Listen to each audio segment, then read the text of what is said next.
intro for what we're about to do. So who are we? What are we doing here? Why us?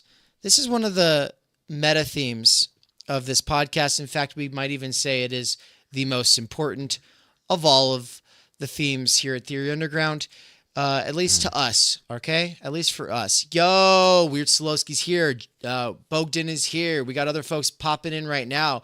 Great to have you. Great to have you. Don't forget to smash like again. We got to get it going. Oh, yep. Heat up that fire. Throw some wood on it, okay? Yeah, man. I'm going to type a pull. It says, throw some wood on that fire. Done. I clicked like. And, oh, I forgot. Okay, 1 sec. Okay, done. And then the other one, what should be the other one? The negative one. You're the negative hour man. You get to say what the negative one is. I hate you guys. You're idiots. I can't figure out how to close this app. There we go. I do get emails like that. That is my job, is to get emails like that while I'm trying to be on a date. And I'm like, oh, there's something important. Oh, someone doesn't know how to close an app. Welcome over, David Ruiz. Great to have you, man. He's one of the more serious members here at Theory Underground. Really great to have him in the chat. Really great that he came in. What? You came in halfway through the second episode we were doing with Benjamin, eh? Is that right? I'm not sure. Maybe you were there the whole time. Maybe you were there the whole time. I've been here the whole time. I've been here the whole time, guys. So, we kind of created a problem for ourselves. This episode, we kind of started it at the end of a Why Left stream after Benjamin left, and then we were like, oh, this needs to be its own standalone thing. And now I'm not going to splice that into this. You know what? It's for you eagle-eyed viewers out there who watch all of everything. That's for you. That's a little nugget for you to. That's buy-in. That's belonging, right? That's a symbolic exchange. Whereas most of the people, most of the people aren't the real ones. Most of the people are just going to be like, I don't know, it's a little janky. They seem a little disjointed. Their intros and outros are not smooth. But the real heads are going to be like, what do you mean, dude? Everything is this like glorious stream of connectivity and connective tissue. Just Ninja Warrior from the kitchen to make sure I hit autoplay. Hell yeah, David. Take it easy on the Ninja Warrior stuff, man. We're getting older. You don't want to be the guy that has to go to the emergency room with like a shattered rotator cuff, and then they ask you like what happened, and you're like, oh, I did a backflip off my kitchen counter to press play on YouTube. They might laugh you out of the fucking emergency room if you do that. By the way, audience, how does my microphone sound? For you eagle-eyed viewers, you'll notice this is a different microphone. This is an audiobook narration microphone. I did notice that, yeah. Is it hot? Is it clip? I don't know. I'll figure that shit out. It's a different mic though.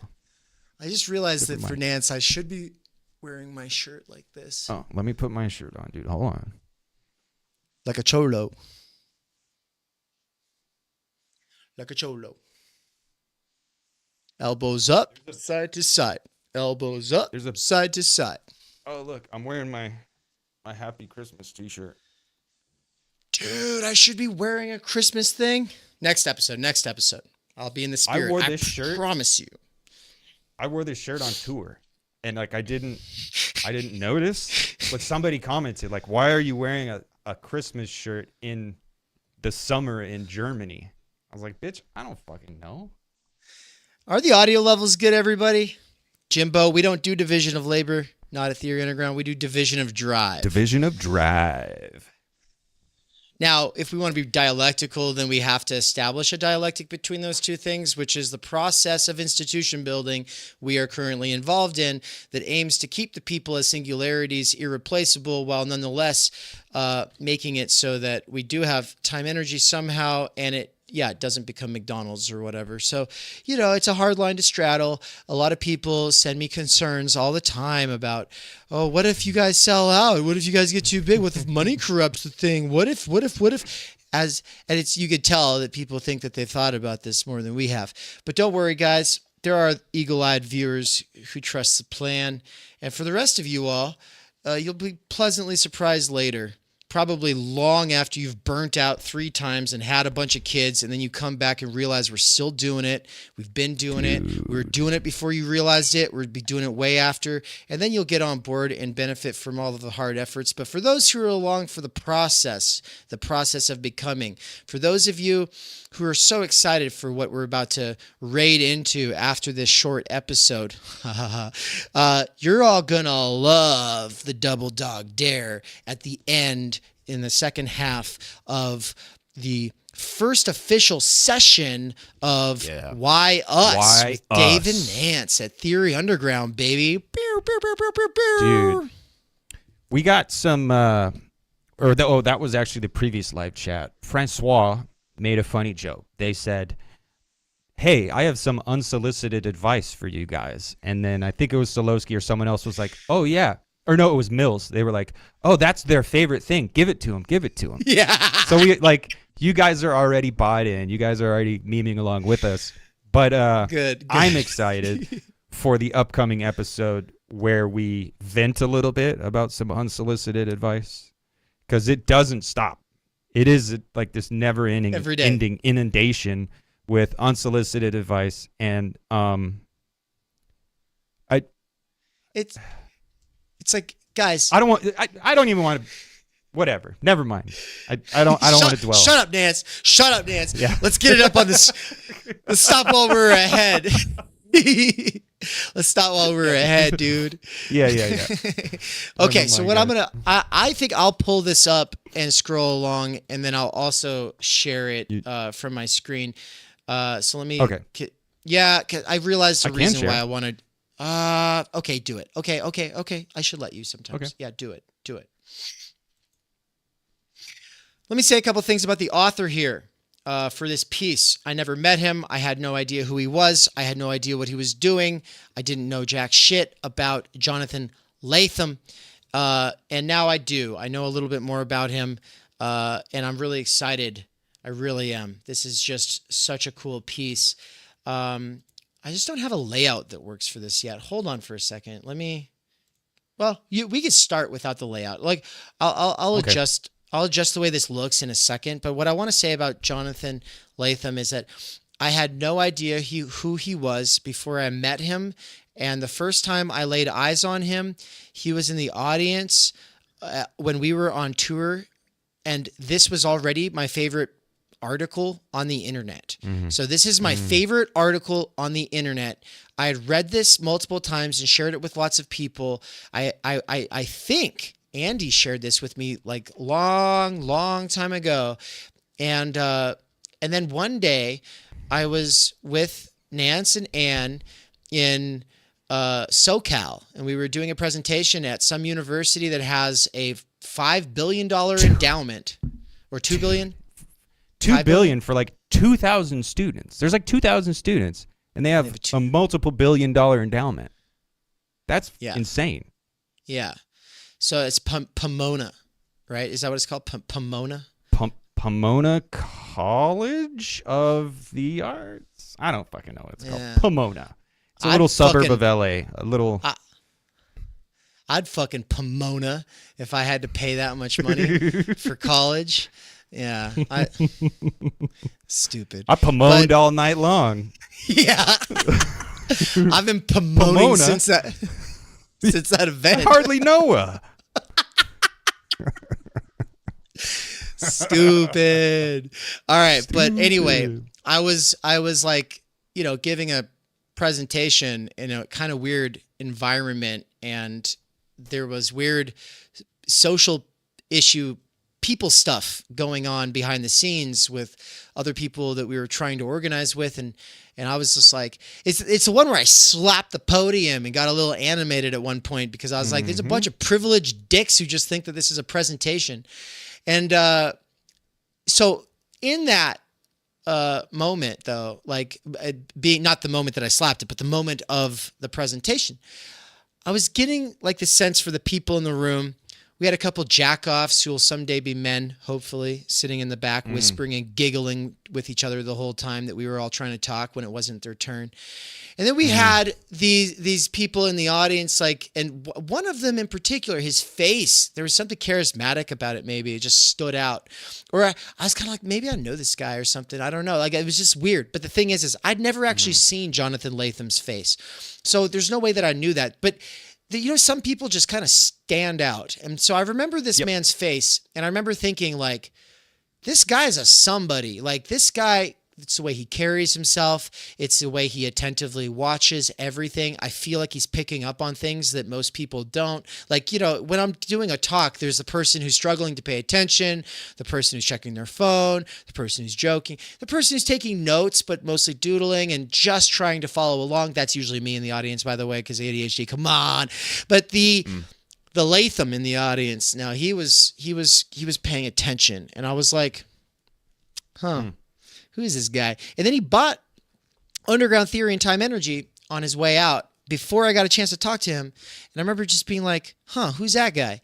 And then remember, we had a Theory Underground. I built its website and its app from the ground up at one point. And it was a monstrous task. And it was a kind of cool thing, but it didn't quite work. And it turns out you need a team of programmers to do something like what we wanted to do on the scale that we wanted to do it. It wasn't fast enough. It wasn't secure enough. It wasn't integrated enough. There was too much outsourcing to India, so that I wasn't ever having conversations with people who were dedicated to the program. Anyway, with all that said, I was going through the social media side of the old Theory Underground site, and I was sending everybody a DM. It's like, early days of MySpace, everybody gets a DM from Tom. That kind of shit. That's what I was doing. I had to message like 800 people, right? And I spent hours doing it, where I had a thing that I was copying and pasting, but in some cases I would modify it for certain people. Like if I knew them for real, I'd be like, hey, I'm sending this to everybody, that kind of modification. Anyway, at one point I came to this face, and I was like, because it's a social media site, I could see his face. I was like, that's that guy who was in the audience. And his name was Jonathan Lethem. And I remember thinking, where have I seen that name before? Long story short, I eventually made the connection. He wrote this. And he is like a best-selling author. He writes a lot of poetry and fiction and stuff like that. But this is a deeply philosophical piece. And if you could zoom in a little bit on it, we can get on our way. We're just going to cut that margin out altogether. Better? Still more? That's perfect. All right. I want to say before reading this, the connective tissue for for today, when you guys opened up Why Left, you were talking about reading preceding thought and how you are always already using these tools, these instruments in the form of ideas that trickle down out of books, trickle down out of language itself. And I believe there is a type of like conceptualization, maybe even expression that's pre-linguistic, but I think it takes a lot of work to be able to get there. I think it's exceedingly difficult, and I think it's largely incoherent. It mostly is this kind of internal singular thing. So when you are using language, you are already using tools that have been developed by other people, that have been developed by the pressure cooker of history itself and civilization. So I do think it is actually very pertinent to bring it to today with, is like AI generated images, AI research assistants. Lean into it, man. Because if you resist this kind of fetishized puritanism of like, that's not art, that's not, like, you're going to get left behind. Language itself is already a tool. It's already a structure that exists outside of your own interiority. So So don't get shit twisted and don't start doing this fetish where you think my thoughts are so original. They're not, man. That is it takes a lot of work. Takes a lot of work to develop to be able to have an original thought. And I think it's great. I think it's great that there is that connective tissue between the streams today. So perfect tie-in, dude. Without much further ado, the ecstasy of influence, a plagiarism. Can you close the little Speechify widget? Oh, yeah, that shit drives me crazy whenever it starts blocking stuff. Yeah, I do love it though. Because it helps me book. You can bookmark an article like this, and then it's instantly on your phone. Save it. It's like your Pocket, but it's Speechify, and I love Speechify. Speechify's better than Pocket all day. Yeah. Yep. Okay. All mankind is of one author, and is one volume. When one man dies, one chapter is not torn out of the book, but translated into a better language, and every chapter must be so translated. John Donne. Love and theft. Consider this tale. A cultivated man of middle age looks back on the story of an amour fou, one beginning when, traveling abroad, he takes a room as a lodger. The moment he sees the daughter of the house, he is lost. She is a preteen, whose charms instantly enslave him. Heedless of her age, he becomes intimate with her. In the end, she dies, and the narrator, marked by her forever, remains alone. The name of the girl supplies the title of the story. Lolita. Fucking Nabokov. Woo! I've never read that. I've never read that shit, but it's it's such a spicy. Dude. I like Nabokov. It's spicy on the internet. I know that. Yeah. Also, just a little funny thing. Lumen, Nabokov interlinked. Look, that's not an explicit tie-in. My brain is fried right now, so I'm making. Never mind. Nabokov goes hard. The author of the story I've described, Heinz von Lichtberg, published his tale of Lolita in 1916, 40 years before Vladimir Nabokov's novel. Lichtberg later became a prominent journalist in the Nazi era, and his youthful works faded from view. Did Nabokov, who remained in Berlin until 1937, adopt Lichtberg's tale consciously? Or did the earlier tale exist for Nabokov as a hidden, unacknowledged memory? The history of literature is not without examples of this phenomenon, called cryptomnesia. Another hypothesis is that Nabokov, knowing Lichtberg's tale perfectly well, had set himself to that art of quotation that Thomas Mann, himself a master of it, called higher cribbing. Literature has always been a crucible in which familiar themes are continually recast. Little of what we admire in Nabokov's Lolita is found to be in its predecessor. The former is in no way deducible from the latter.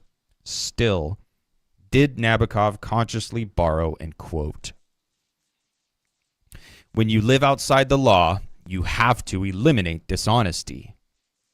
This line comes from Don Siegel's 1958 film noir, The Lineup, written by Sterling Siliphant. The film still haunts revival houses, likely thanks to Eli Wallach's blazing portrayal of a sociopathic hitman and to Siegel's long, sturdy auteurist career. Yet, what were those words worth? To Siegel, or Siliphant, or their audience, in 1958.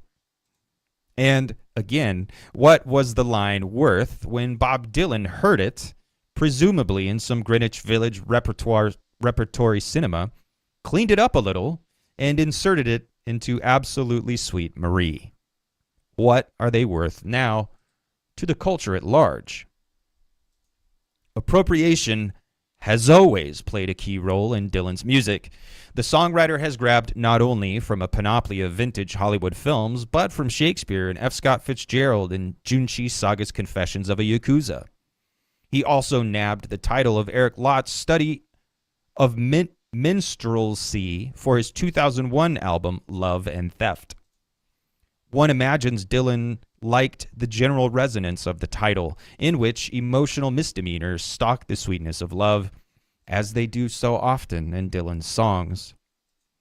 Lot's title is, of course, itself a riff on Leslie Fielder's Love and Death in the American novel, which famously identifies the literary motif of the interdependence of a white man and a dark man, like Huck and Jim or Ishmael and Queequeg, a series of nested references to Dylan's own appropriating minstrel boy's self.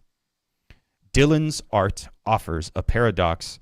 While it famously urges us not to look back, it also encodes a knowledge of past sources that might otherwise have little home in contemporary culture, like the Civil War poetry of the Confederate bard Henry Timrod, resuscitated in lyrics on Dylan's newest record, Modern Times. Dylan's originality and his appropriations are as one. The same might be said of all art. I realized this forcefully when one day I went looking for the John Donne passage quoted above. I know the lines, I confess, not from a college course, but from the movie version of 84, Charing Cross Road, with Anthony Hopkins and Anne Bancroft. I checked out 84 Charing Cross Road from the library in the hope of finding the Donne passage, but it wasn't in the book. It's alluded to in the play that was adopted from the book, but it isn't reprinted.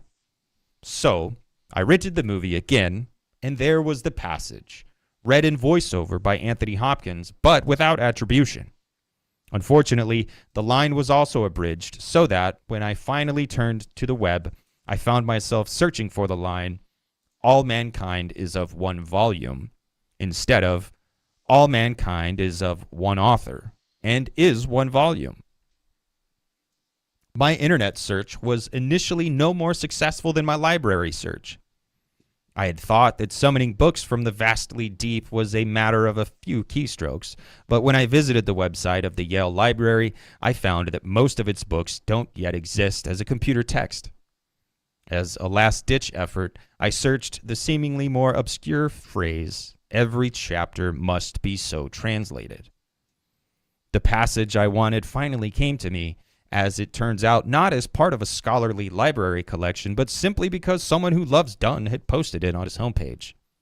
The lines I sought were from Meditation 17 in Devotions Upon Emergent Occasions, which happens to be the most famous thing Donne ever wrote, containing, as it does, the line, "Never send to know for whom the bell tolls.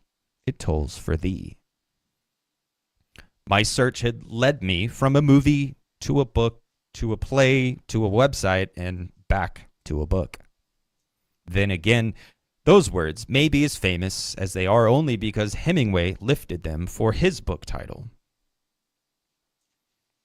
Literature has been in a plundered, fragmentary state for a long time. When I was 13, I purchased an anthology of beat writing. Immediately, and to my very great excitement, I discovered one William S. Burroughs, author of something called Naked Lunch, excerpted there in all its coruscating brilliance. Burroughs was then as radical a literary man as the world had to offer. Nothing, in all my experience of literature since, has ever had as strong an effect on my sense of the sheer possibilities of writing. Later, attempting to understand this impact, I discovered that Burroughs had incorporated snippets of other writers' texts into his work, an action I knew my teachers would have called plagiarism. Some of these borrowings had been lifted from American science fiction of the 40s and 50s, adding a secondary shock of recognition for me. By then I knew that this cut-up method, as Burroughs called it, was central to whatever he thought he was doing, and that he quite literally believed it to be akin to magic. When he wrote about his process, the hairs on my neck stood up. So palpable was the excitement. Burroughs was interrogating the universe with scissors and a paste pot, and the least imitative of authors was no plagiarist at all. Contamination anxiety. In 1941, on his front porch, Muddy Waters recorded a song for the folklorist Alan Lomax. After singing the song, which he told Lomax was entitled Country Blues, Waters described how he came to write it. "I made it on about the 8th of October, 38, Waters said. I was fixing a puncture on a car. I had been mistreated by a girl. I just felt blue, and the song fell into my mind, and it come to me just like that, and I started singing." Then Lomax, who knew of the Robert Johnson recording called Walking Blues, asked Waters if there were any other songs that used the same tune. "There's been some blues played like that," Waters replied. "This song comes from the cotton field, and a boy once put a record out, Robert Johnson. He put it out as named Walkin' Blues. I heard the tune before I heard it on the record. I learned it from Son House." In nearly one breath, Waters offers 5 accounts. His own active authorship, he made it on a specific date. Then the passive explanation, it come to me just like that. After Lomax raises the question of influence, Waters, without shame, misgivings, or trepidation, says he heard a version by Johnson, but that his mentor, Son House, taught it to him. In the middle of that complex genealogy, Waters declares that this song comes from the cotton field. Blues and jazz musicians have long been enabled by a kind of open source culture, in which pre-existing melodic fragments and larger musical frameworks are freely reworked. Technology has only multiplied the possibilities. Musicians have gained the power to duplicate sounds literally rather than simply approximate them through illusion. In 70s Jamaica, King Tubby and Lee Scratch Perry deconstructed recorded music using astonishingly primitive pre-digital hardware, creating what they called versions. The recombinant nature of their means of production quickly spread to DJs in New York and London. Today, an endless, gloriously impure, and fundamentally social process generates countless hours of music.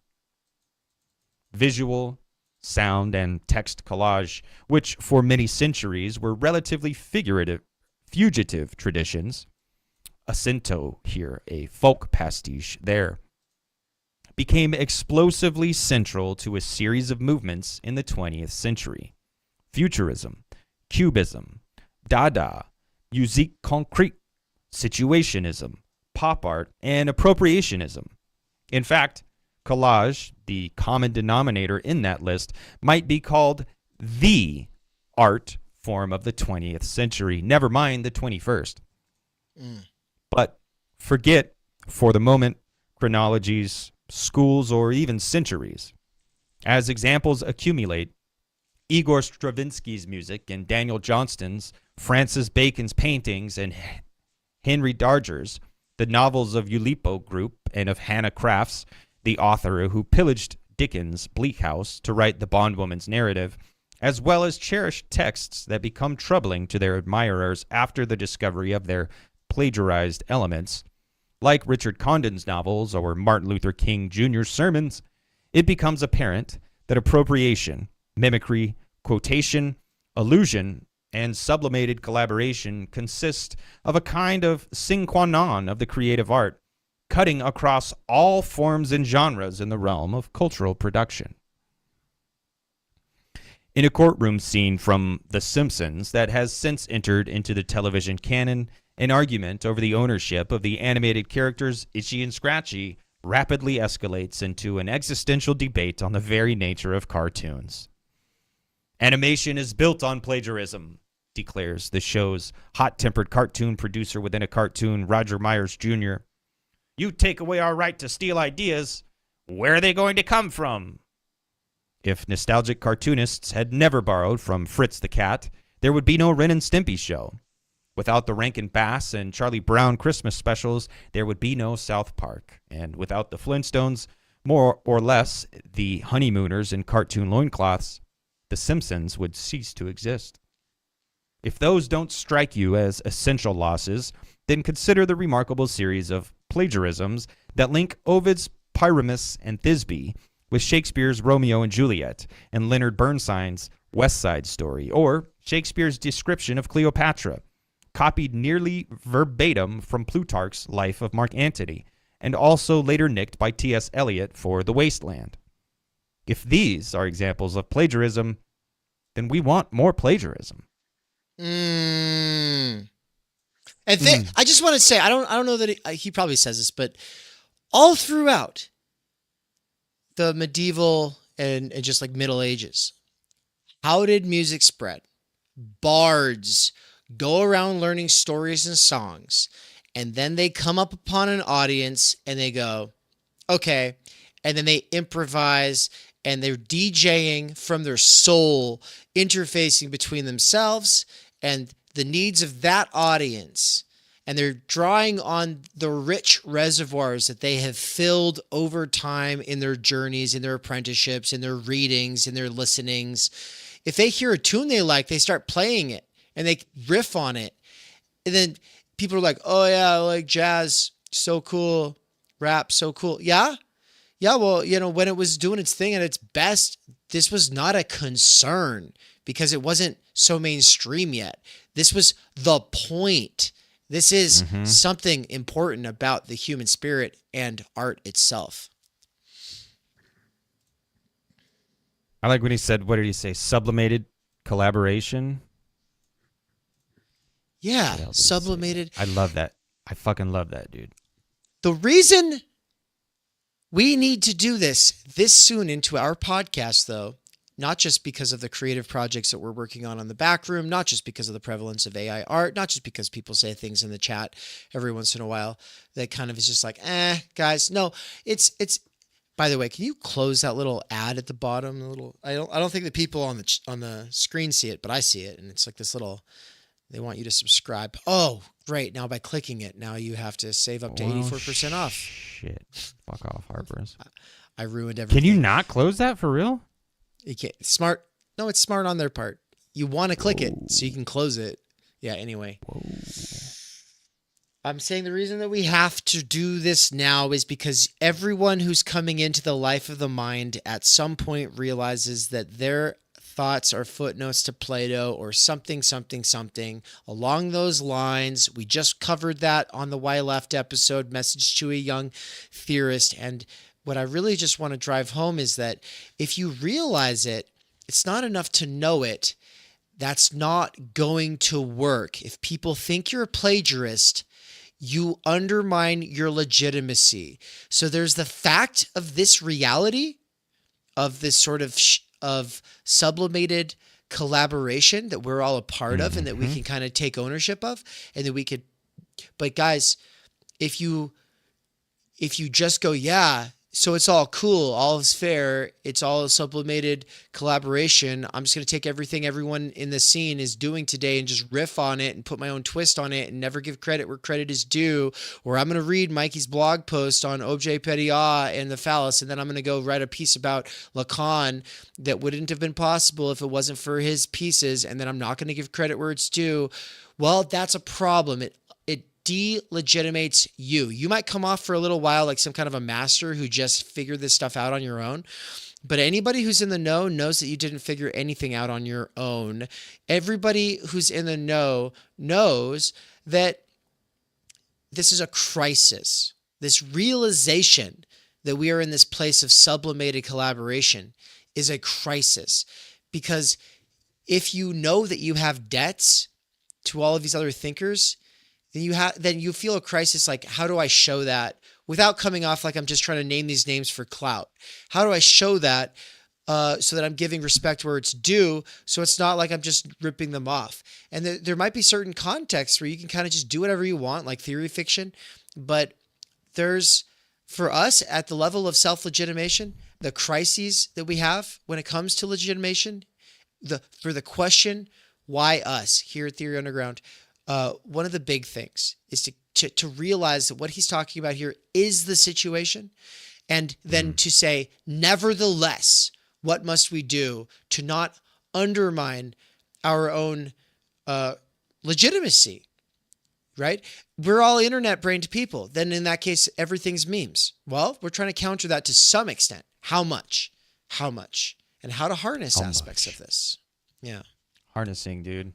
By the way, shout out Mikey. What's up, Mikey? Yo, Mikey. I've wanted Mikey to read this for fucking years, dude. This is so cool that he's here. That's awesome. Hell yeah.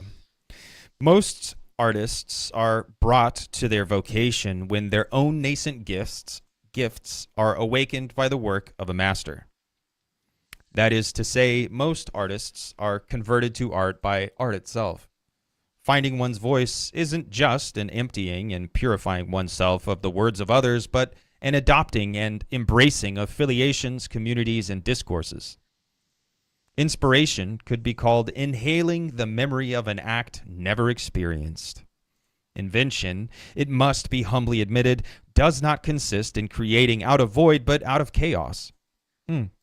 Any artist knows these truths, no matter how deeply he or she submerges that knowing. What happens when an illusion goes unrecognized? A closer look at the wasteland. I struggle with that, dude, because I don't make memes out of pictures on the internet, but I meme when I write. So like almost everything I write, I can't help but overdo it with illusions and like fucking obscure esoteric references and shit like that. And then I come around on the back end and I'm like, nobody picked up on that. That was a waste of time and effort. Just be clear. Just be legible. Don't quit trying to be this crypto cool guy. Like, just come right out and say it with your chest. Mm-hmm. Good point. What happens when an illusion goes unrecognized? A closer look at the wasteland may help make this point. The body of Eliot's poem is a vertiginous melange of quotation, allusion, and original, in quotes, writing. When Eliot alludes to Edmund Spenser's Prothalamion with the line, "Sweet Thames, run softly till I end my song," what of readers to whom the poem, never one of Spenser's most popular, is unfamiliar? Indeed, the Spenser is now known largely because of Eliot's use of it. Two responses are possible. Grant the line to Eliot, or later discover the source and understand the line as plagiarism. Eliot evidenced no small anxiety about these matters. The notes he so carefully added to The Wasteland can be read as a symptom of modernism's contamination anxiety. Taken from this angle, what exactly is postmodernism? Except modernism without the anxiety. Fuck, I love that line, dude. And it is. Well, so can you kind of explain what that means? Why does it do so much for you? So, postmodernism is just modernity itself, and it's like if you kind of cast off, I don't know, whatever neurotic structure or whatever it is that's standing in the way, like modernity is about consume, enjoy, actualize, be the subject, be responsible, like that is the message of modernity, right? Taking historical structures as the medium, the message is self-actualize, progress, the arrow of history, this kind of implicit teleological betterment of society just because we're marching further down the road of mechanization, instrumentalization, automation, roboticization. Like, that's all modernity. And it stems from, I don't know, rationalism. Like the fact that people were like, oh, well, we have to take this rationalism stuff seriously, and let's do a scientism now, because it's like, I don't know, like in some ways it's like a denial of subjectivity even. But to be able to say postmodernism is just modernity without the anxiety, like from my perspective, which is probably mostly a critical media theory perspective, it's like, yeah, like postmodernism is the subject of modernity, taking modernity at face value and not doing any critique and not having any like second guesses. They're just like, oh, consume, oh, progress, oh, instrumentalization, mechanization, algorithmic living. Like, that is modernity. But that is also, that's what post-modernity is. Like, my position is there's no such thing as modernity. It's always already been post-modernity. I mean, just for we me, have the ideology of like, yeah, but this is real progress. Like, right, right, and right, that's right. that's what We will allows it to maintain the distinction. We were never modern. Yeah. Exactly. Yeah. The way I've been thinking about it is like critical media theory, base over superstructure, base materialism. Very simple, very vulgar. Just there was post-literacy, supposed literacy, and now post-literacy. And but with that means there was a time where no one was expected to read except for a handful of people. Then there was a time where everyone was expected to read. Now, did they really? Was the Enlightenment Project marketing campaign? Like there's this whole thing. And then there's the post-literacy era, which is worse because people think they're literate because of public education, which has broken people and their ability to read and their ability to think. Well, oh my God, dude. Yes. There's just so much there. Like I want to launch into a rant. Well, don't start going back to the reading just yet. I know we gotta be somewhat parsimonious with our time, but before we continue on our way, I have a little surprise to show people. It's not what I shared with you already in the images. It's a slightly revised version of that. It's a good enough. It's a good enough version for now. Oh, but I have a slightly revised version I'm about to drop for you. I've been multitasking while I'm listening to you read, and I'm loving this. But Nance, I have made a very special a logo, and I'm going to share the new version of it to you right before I put it on screen, just in case you want to veto it for for whatever reason, since it does involve us both. But it's 80% there. All of my logos, all of my art. It's just a placeholder for later. It's good enough for now. So it's open to revision, but for now, I like it. And so it's the new logo for this podcast, baby. So yeah, you see it right there. Boom. Now, I know now I'm using your first name. That's why you can go ahead and tell me I can't use this, but I have a whole reason why I think I should. I have a whole reason. So the thing is, I talked to Rudy about this a little bit. I was just thinking about this yesterday, I think. I like my YouTube and my Substack is now titled 3 Billion Nances. Everything I do publicly on the internet is either under 3 Billion Nances, the brand, or it's just as people who know me as Nance. And part of that is because like I want to resist taking up this side of it. Like I'm not here to do the social media, the public, like I'm not here to do that. Like I am here because it's like, no, Theory Underground, institution building, the kind of inner circle, the concrete conversation, like that's what I'm invested in. But also all this kind of external estimate shit is also a necessary part of it. So I kind of can't do this disavowal and be like, oh no, that's just some dumb internet bullshit. Like I do have to like take ownership in it. Even though I still do agree that no one who's ever heard me speak has ever actually heard me speak. Sure. But you have to harness that misrecognition, and you can't control it, but you can harness it, and you have to ride it like with a wave, right? So there will come a point in time when I do publish books under my full name. And I think other than that being like a realization I had, I kind of really don't give a shit. You could call me Bethany. I really don't care. So I went on this whole long thing just to like explain to you, I had a realization yesterday.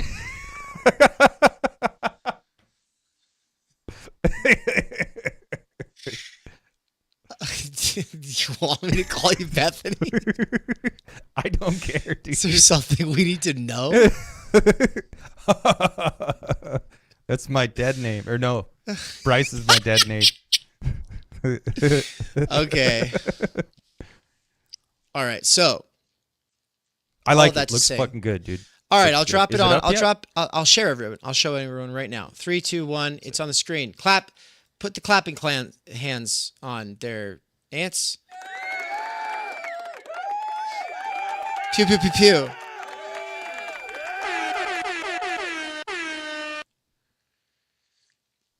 It's good enough. Now I added the first name Bryce for a couple reasons that have to do with the whole topic. Why us here at Theory Underground? What are we doing? Self legitimation is a crisis. It's a crisis. It's a crisis of classification struggles. It's a crisis of, well, that's just everybody's opinion, man, versus, okay, but like, what about speaking with legitimacy? It's a crisis that we're going through with Bourdieu and all the stuff that we're reading in this series. It's a crisis. And, you know, Nance is kind of, he's calling Nance just Nance is kind of like still calling me Pleep. It's like kind of an internet name. And it's just kind of like, well, but also you do have a proper name in the sense of like, you are in the white pages. People could like, you know, like you're a citizen, you know what I mean? You're actually, you might be on the internet, but like we're over here asking this question, why us? And so anyway, that's why I thought I'll highlight the Nance with a different color, because Nance is Nance. Nance will always be Nance. Anybody who calls Nance Bryce, I'll punch them in the mouth. Swear to fucking God. Don't also, fucking do it. It's like showing someone up to a fancy dinner wearing a wife beater and be like, "My It's like- name's Derek." It's like, no, you got to have some decorum, dude. Come on. It's like people, it pisses me off because it's like anyone who does it, it's like, are you trying to one up us by first naming our guy? Yeah, dude. Because on tour, lots of people would do that. They'd be like, oh, Bryce. And I was always just like, the fuck is wrong with you? You've never been out of your house. You've never socialized a minute in your life. Do you not understand when everyone else is calling someone something, it's rather presumptuous to call them something else? It's like, it used to be the case that if you called Mikey, it was like, who the fuck are you?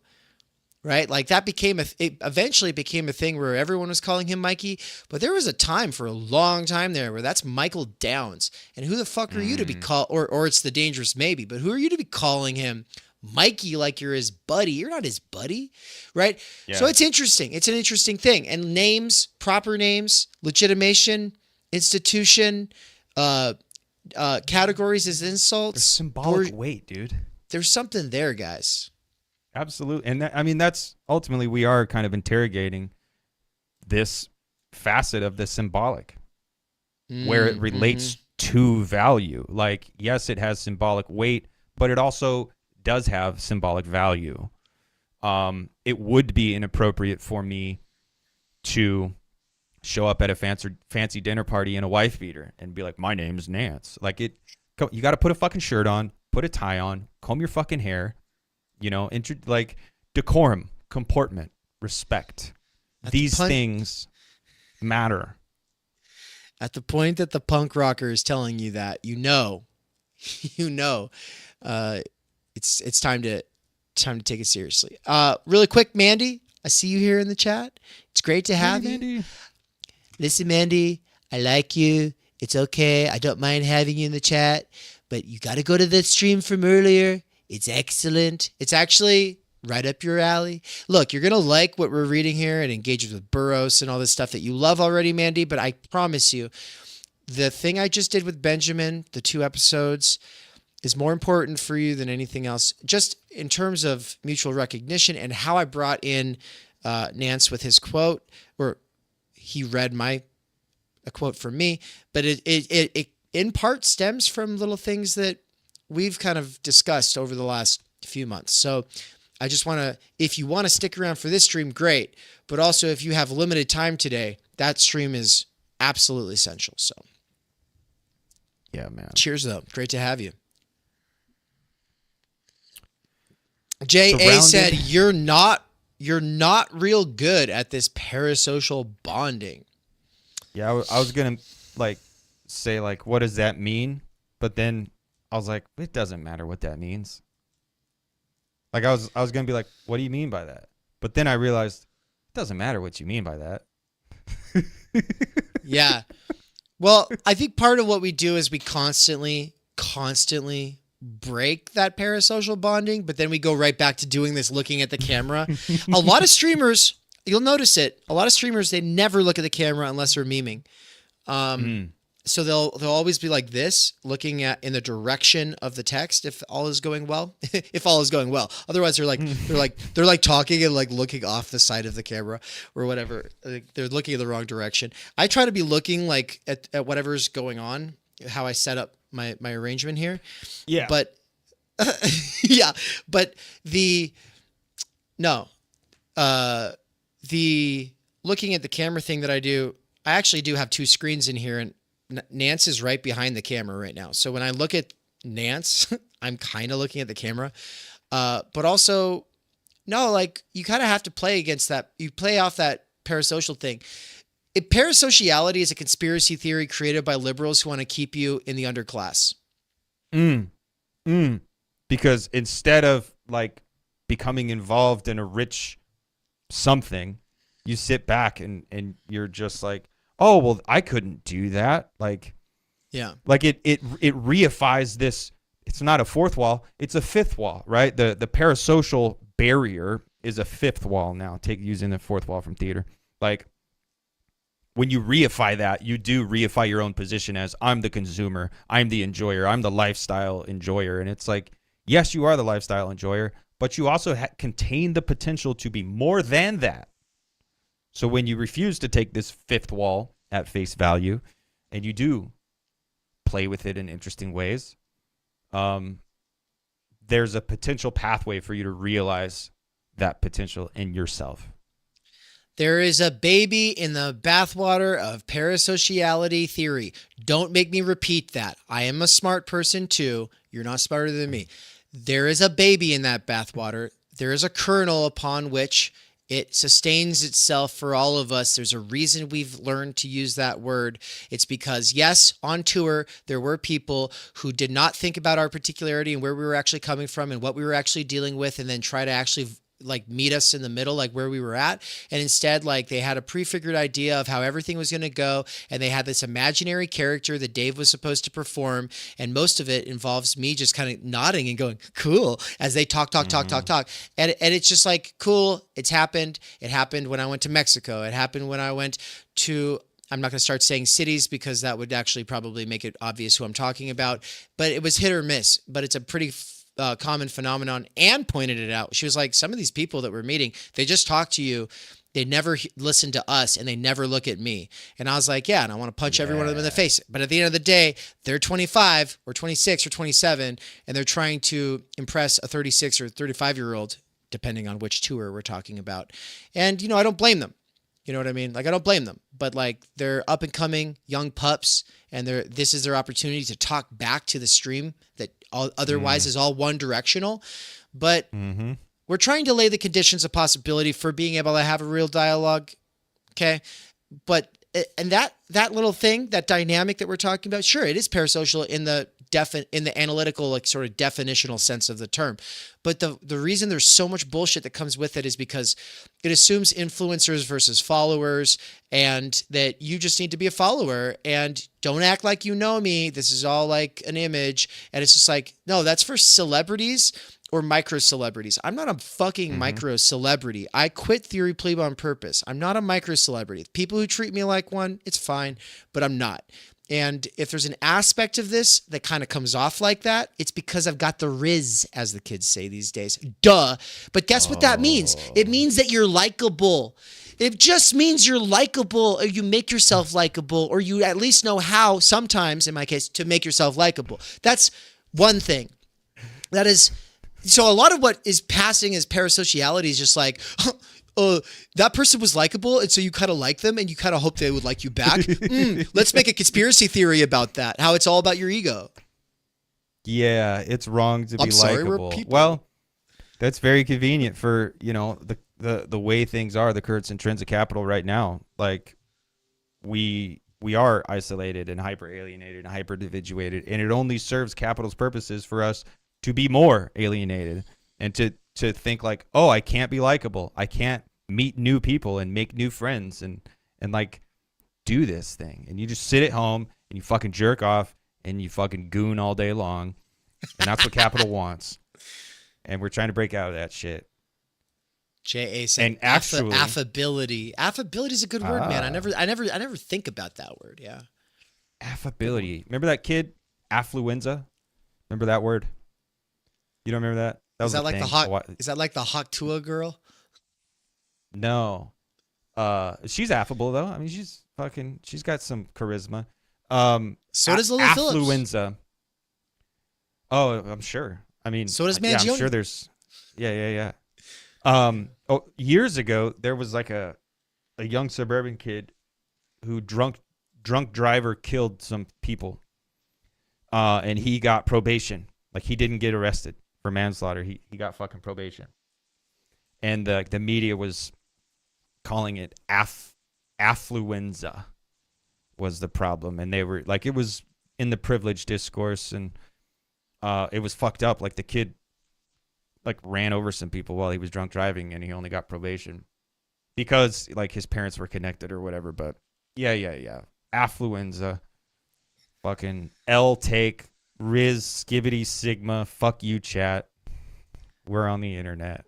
Dude, we're Skibbity fucking risen hard. Hey, really quick. I just realized WU, Woo, that is the nickname of Wukas. So yeah, that's Woo. We didn't realize that the initials of our podcast is the nickname of a friend, but Wukas, cool. We stole your name, dude. Yeah. But don't it's worry. Ours, though. You can't. But don't worry, there is no stealing. Let's get back to the article that is about that. Segue. Surrounded by signs. Let me read it. Go for it. I'm going to grab a drink. Yeah, scroll down a little bit to buy yourself some time. Wait. Up. Okay, that'll work. Surrounded by signs. The surrealists believe that objects in the world possess a certain but unspecifiable intensity that had been dulled by everyday use and utility. Excuse me. They meant to reanimate this dormant intensity, to bring their minds once again into close contact with the matter that made up their world. Andre Breton's maxim, beautiful as the chance encounter of a sewing machine and an umbrella on an operating table, is an expression of the belief that simply placing objects in an unexpected context reinvigorates their mysterious qualities. The crisis the surrealists identified was being simultaneously diagnosed by others. Martin Heidegger held that the essence of modernity was found in a certain technological orientation he called inframing. This tendency encourages us to see the objects in our world only in terms of how they can serve us or be used by us. The task he identified was to find ways to resituate ourselves vis-a-vis these objects so that we may see them as things pulled into relief against the ground of their functionality. Heidegger believed that art had the great potential to reveal the thingness of objects. And we're going to move on from Heidegger in this next paragraph. So I kind of want to just say, he has to keep it short and punchy to a paragraph, and this is not ultimately a theory piece. And so I just want to say really quick that inframing is not so much a way of seeing, but as it is the default mode of everything. And so whether we see things that way or not is outside of the question for him. So this framing makes Heidegger way more of an idealist than he is, because when he says that it makes us human resources, I'm sorry, most employees do not see themselves as human resources. That is not a people seeing themselves this way. But within the age of inframing, humans are reduced to human resources in the same way that trees are reduced to cellulose. And rivers are reduced to hydroelectric power. Exactly. Yeah, dude. In framing, this is another one we could go for hours on in framing. Yeah. Later. We don't need to, though. The surrealists understood that photography and cinema would carry out this reanimating process automatically. The process of framing objects in a lens was often enough to create the charge they sought. Describing the effect, Walter Benjamin drew a comparison between the photographic apparatus and Freud's psychoanalytic methods. Just as Freud's theories isolated and made analyzable things which had heretofore floated along unnoticed in the broad stream of perception, the photographic apparatus focuses on the hidden details of familiar objects, revealing entirely new structural formations of the subject. Read Walter Benjamin. I love Benjamin. It's worth noting. Oh, you can't scroll up too far. They can only see, hold on, stop. Where it says it's worth noting right now, that is the top of the page for everybody, just so you know. It's worth noting then that early in the history of photography, a series of judicial decisions could well have changed the course of that art. Courts were asked whether the photographer, amateur or professional, required permission before he could capture and print an image. Was the photographer stealing from the person or building whose photograph he shot? Pirating something of private and certifiable value? Those early decisions went in favor of the pirates. Just as Walt Disney could take inspiration from Buster Keaton's Steamboat Bill Jr., the Brothers Grimm, or the existence of real mice, the photographer should be free to capture an image without compensating the source. The world that meets our eye through the lens of a camera was judged to be, with minor exceptions, a sort of public commons where a cat may look at a king. Dude, I fucking love that. I love this shit. Dude, Lethem goes hard. Lethem goes hard. Yeah. Novelists may glance at the stuff of the world too, but we sometimes get called to task for it. For those whose ganglia were formed pre-TV, the mimetic deployment of pop culture icons seems at best an annoying tick, and at worst a dangerous vapidity that compromises fiction's seriousness by dating it out of the Platonic always, where it ought to reside. In a graduate workshop I briefly passed through, a certain gray eminence tried to convince us that a literary story should always eschew any feature which serves to date it, because serious fiction must be timeless. A certain gray eminence. Dude. Hey, he's citing his source. When we protested that in his own well-known work, characters moved.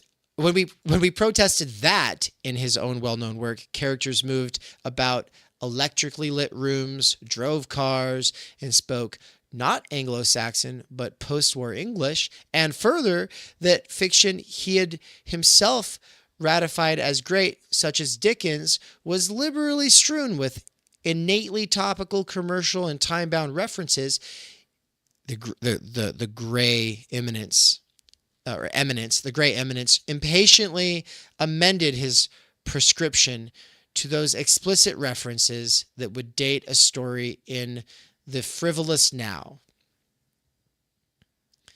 When pressed, he said, of course, he meant the trendy mass populate media reference. Here, transgenerational discourse broke down. I have to say, there is a sort of little hipster snob thing that I've seen where it's like, they referenced a cell phone in the song. Ooh, they referenced getting in someone's DMs in the song. It's like, okay, if it's a piece of shit song, you can say it's a piece of shit song, but that is not stupid. I'm sorry, that's our lives. We can talk about our lives. You mean there's discourse today where people are like, oh, don't talk about the world you live in. That's absurd. Don't date. It's like, don't make it seem like it came from right now. And it's like, look, I get making sure that you can kind of convey that you're not just presentist all the time, but you can't relate the past or future to the now without references Without from now. the now. Without the now. Yeah. Yeah, dude. Oh, that's fucking Dude, no, silly, dude, it's gerrymandering Befindlichkeit. I'm Yes. telling you, Yep. man, Yep. you have to choose your temporality. It's either the past that you're for, or it's the future that you're for, or it's the present that you're for. And it never again shall the twain meet. Fuck off, man. That's insane. That's stupid. Who the fuck says? That's ridiculous. I think the worst part about presentism is that there is no such thing as the present. The present phenomenologically is always the past, and it's always in reference to the fucking future. Like the fact that the world we live in today is so heavily presentist, and it like supports itself in reference to the past by the ideology of progress.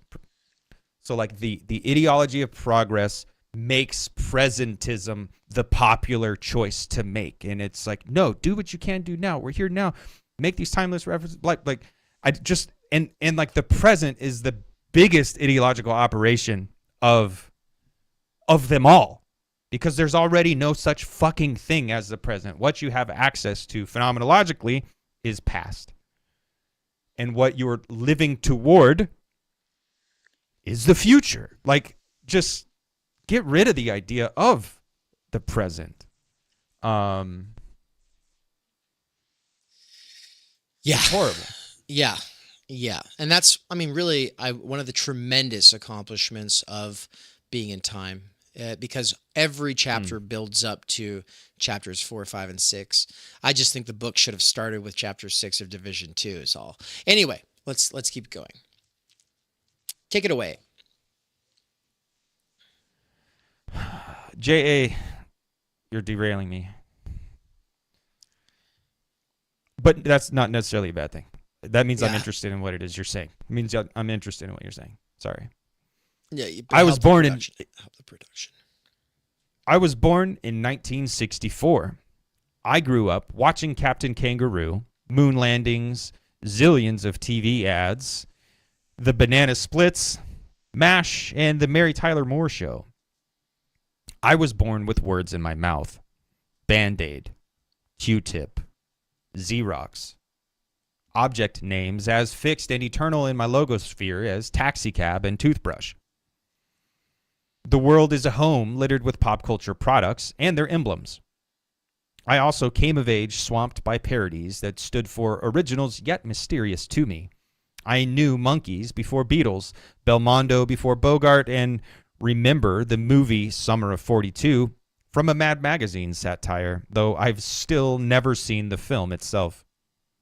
I'm not alone in having been born backward into an incoherent realm of texts, products, and images, the commercial and cultural environment with which we've both supplemented and blotted out our natural world. I can no more claim it as mine than the sidewalks and forests of the world, yet I do dwell in it, and for me to stand a chance as either artist or citizen, I'd probably better be permitted to name it. Consider Walker Percy's The Moviegoer. Other people, so I have read, treasure memorable moments in their lives. The time one climbed the Parthenon at sunrise, the summer night one met a lonely girl in Central Park and achieved with her a sweet natural relationship, as they say in books. I too once met a girl in Central Park, but it is not much to remember. What I remember is the time John Wayne killed 3 men with a carbine as he was falling to the dusty street in Stagecoach, and the time the kitten found Orson Welles in the doorway in The Third Man.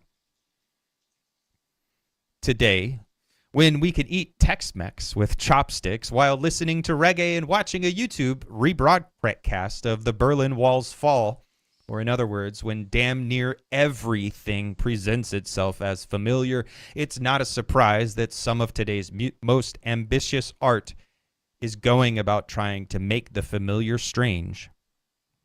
In so doing, in reimagining what human life might truly be like over there across the chasms of illusion, mediation, demographics, marketing, imago, and appearance, artists are paradoxically trying to restore what's taken for real to 3 whole dimensions to reconstruct a univocally round world out of disparate streams of flat sites. Whatever charge of tastelessness or trademark violation may be attached to the artistic appropriation of the media environment in which we swim, the alternative, to flinch or tiptoe away into some ivory tower of irrelevance, is far worse. We're surrounded by signs. Our imperative is to ignore none of them. Use monopoly. The idea that culture can be property, intellectual property, is used to justify everything from attempts to force the Girl Scouts to pay royalties for singing songs around campfires to the infringement suit brought by the estate of Margaret Mitchell against the publishers of Alice Randall's The Wind Done Gone. Corporations like Celeric Genomics have filed for patents for human genes, while the Recording Industry Association of America has sued music downloaders for copyright infringement, reaching out-of-court settlements for thousands of dollars with defendants as young as 12. ASCAP bleeds fees from shop owners who play background music in their stores. Students and scholars are shamed from placing texts face down on photocopy machines. At the same time, copyright is revered by most established writers and artists as a birthright and bulwark, the source of nurture for their infinitely fragile practices in a rapacious world. Plagiarism and piracy, after all, are the monsters we working artists are taught to dread as they roam the woods surrounding our tiny preserves of regard and remuneration. A time is marked not so much by ideas that are argued about as by ideas that are taken for granted. The character of an era hangs upon what needs no defense. In this regard, few of us question the contemporary construction of copyright. It is taken as law, both in the sense of a universally recognizable moral absolute, like the law against murder, and as a naturally inherent in our world, like the law of gravity. In fact, it is neither. Rather, copyright is an ongoing social negotiation, tenuously forged, endlessly revised, and imperfect in its every incarnation. Thomas Jefferson, for one. Yeah? This section is just fire. The examples he uses, the 12-year-old in court, the students afraid to make copies out of textbooks. Oh, it's so good. Yeah, dude. Library Genesis for the win. Thomas Jefferson, for one, considered copyright a necessary evil. He favored providing just enough incentive to create, nothing more, and thereafter allowing ideas to flow freely, as nature intended.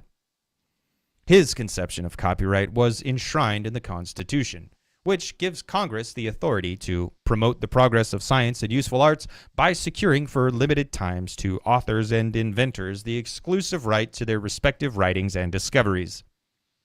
This was a balancing act between creators and society as a whole. Second comers might do a much better job than the originator with the original idea. But Jefferson's vision has not fared well, has in fact been steadily eroded by those who view the culture as a market in which everything of value should be owned by someone or other. The distinctive feature of modern American copyright law is its almost limitless bloating, its expansion in both scope and duration. With no registration requirement, every creative act in a tangible medium is now subject to copyright protection. Your email to your child or your child's finger painting, both are automatically protected. The first Congress to grant copyright gave authors an initial term of 14 years, which could be renewed for another 14 if the author still lived. The current term is the life of the author plus 70 years. It's only a slight exaggeration to say that each time Mickey Mouse is about to fall into the public domain, the mouse's copyright term is extended. Even as the law becomes more restrictive, technology is exposing those restrictions as bizarre and arbitrary. When old laws fixed on reproduction as the compensable or actionable unit, it wasn't because there was anything fundamentally invasive of an author's rights in the making of a copy. Rather, it was because copies were once easy to find and count, so they made a useful benchmark for deciding when an owner's rights had been invaded. In the contemporary world, though, the act of copying is in no meaningful sense equivalent to an infringement. We make a copy every time we accept an emailed text or send or forward one, and is impossible anymore to regulate or even describe. At the movies, my entertainment is sometimes lately preceded by a dire trailer, produced by the lobbying group called the Motion Picture Association of America, in which the purchasing of a bootleg copy of a Hollywood film is compared to the theft of a car or a handbag. Yeah. You wouldn't download a car, would you? And as the I bullying would. super I ti- would. Yeah, I would in a heartbeat, homie. Library Genesis. I can just take boop, boop, boop, boop, boop. Yeah, I'd be downloading all day. I'd be like, I'm gonna need to download a garage. Yeah.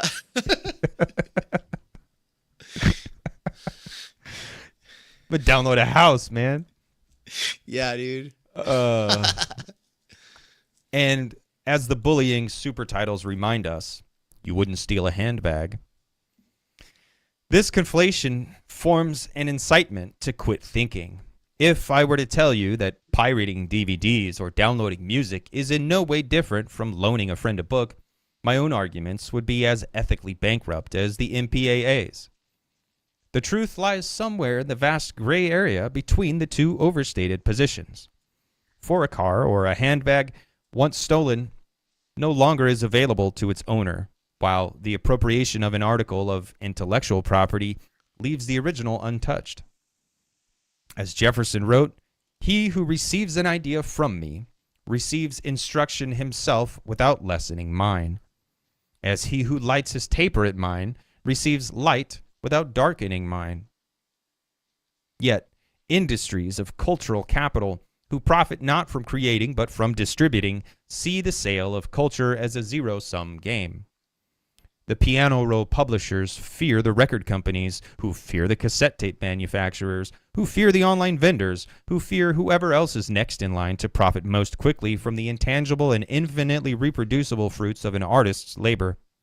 It has been the same in every industry and with every technological innovation. Jack Valenti, speaking for the MPAA. I say to you that the VCR is to the American film producer and the American public as the Boston Strangler is to the woman home alone. Thinking clearly sometimes requires unbraiding our language. The word copyright may eventually seem as dubious in its embedded purpose as family values, globalization, and, sure, intellectual property. Copyright is a right in no absolute sense. It is a government-granted monopoly on the use of creative results. So, let's try calling it that. Not a right, but a monopoly on use. A use monopoly. And then consider how the rapacious expansion of monopoly rights has always been counter to the public interest, no matter if it is Andrew Carnegie controlling the price of steel or Walt Disney managing the fate of his mouse. Whether the monopolizing beneficiary is a living artist or some artist's heirs or some corporation's shareholders, the loser is the community, including living artists who might make splendid use of a healthy public domain. The beauty of second use.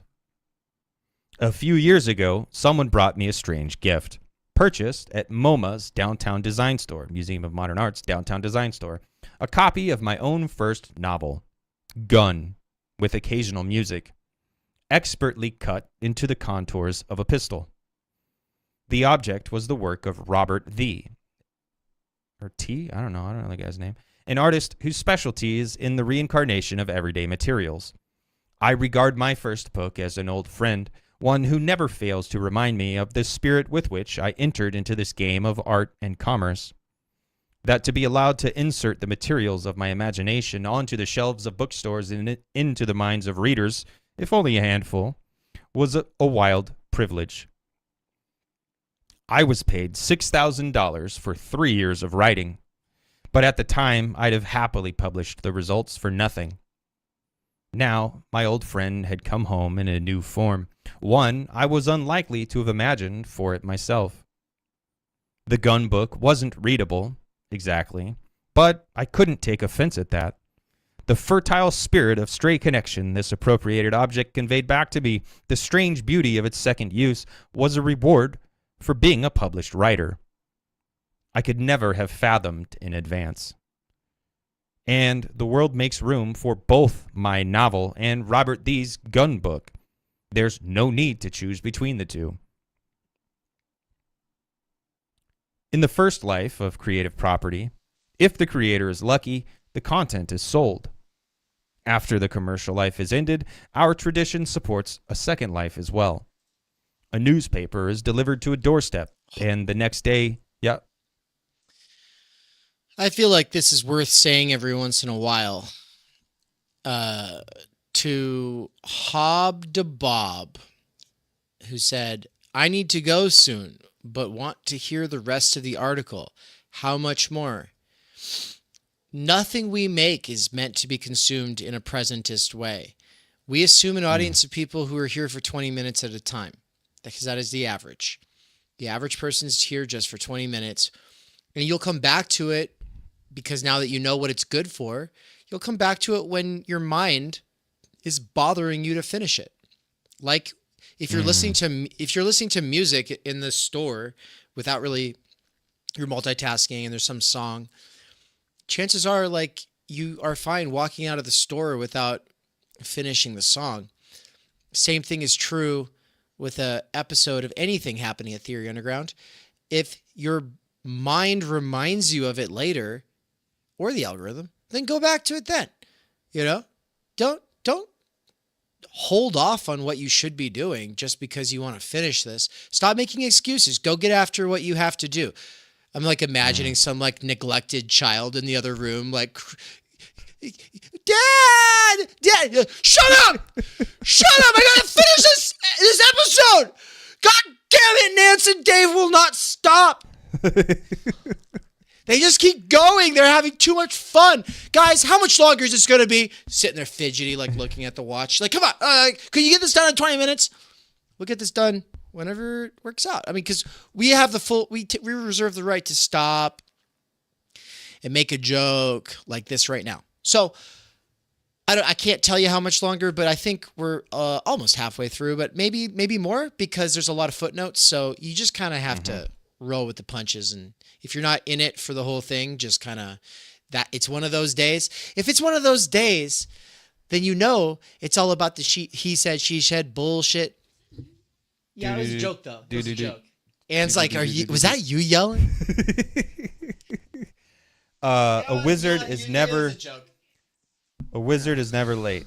He arrives precisely when he means to. Gandalf the Grey. That's how long it's going to take. Anyway.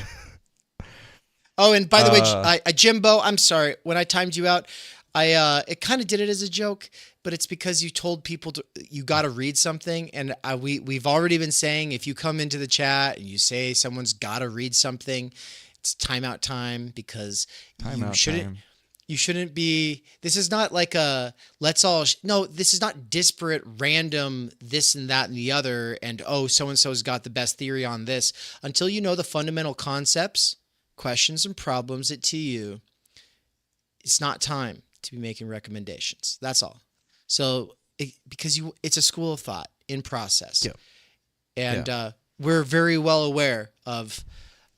Every thinker who's ever existed in all of the books. And when it comes to time energy prioritization, nobody's thought about it more than us. Yeah, I'm just joking. Anyway, let's keep going. It's just a joke. Everything, dude. We know everything, dude. Hob de Bob says, I'm going to watch the What's Left I missed some other day. Bye. Hell yeah. Word. By the way, it's not called that, but sure. It's why left. Yeah. Yeah. What's right? It might be the one you're thinking of. Or maybe why us? I almost slipped in. There's why left. There's what's left. Nope. There's why us. There's what's left. No, there's why us, there's why left. There's what's Thank you. right, and there's a secret fourth thing that will be revealed soon. Yeah. And it's good.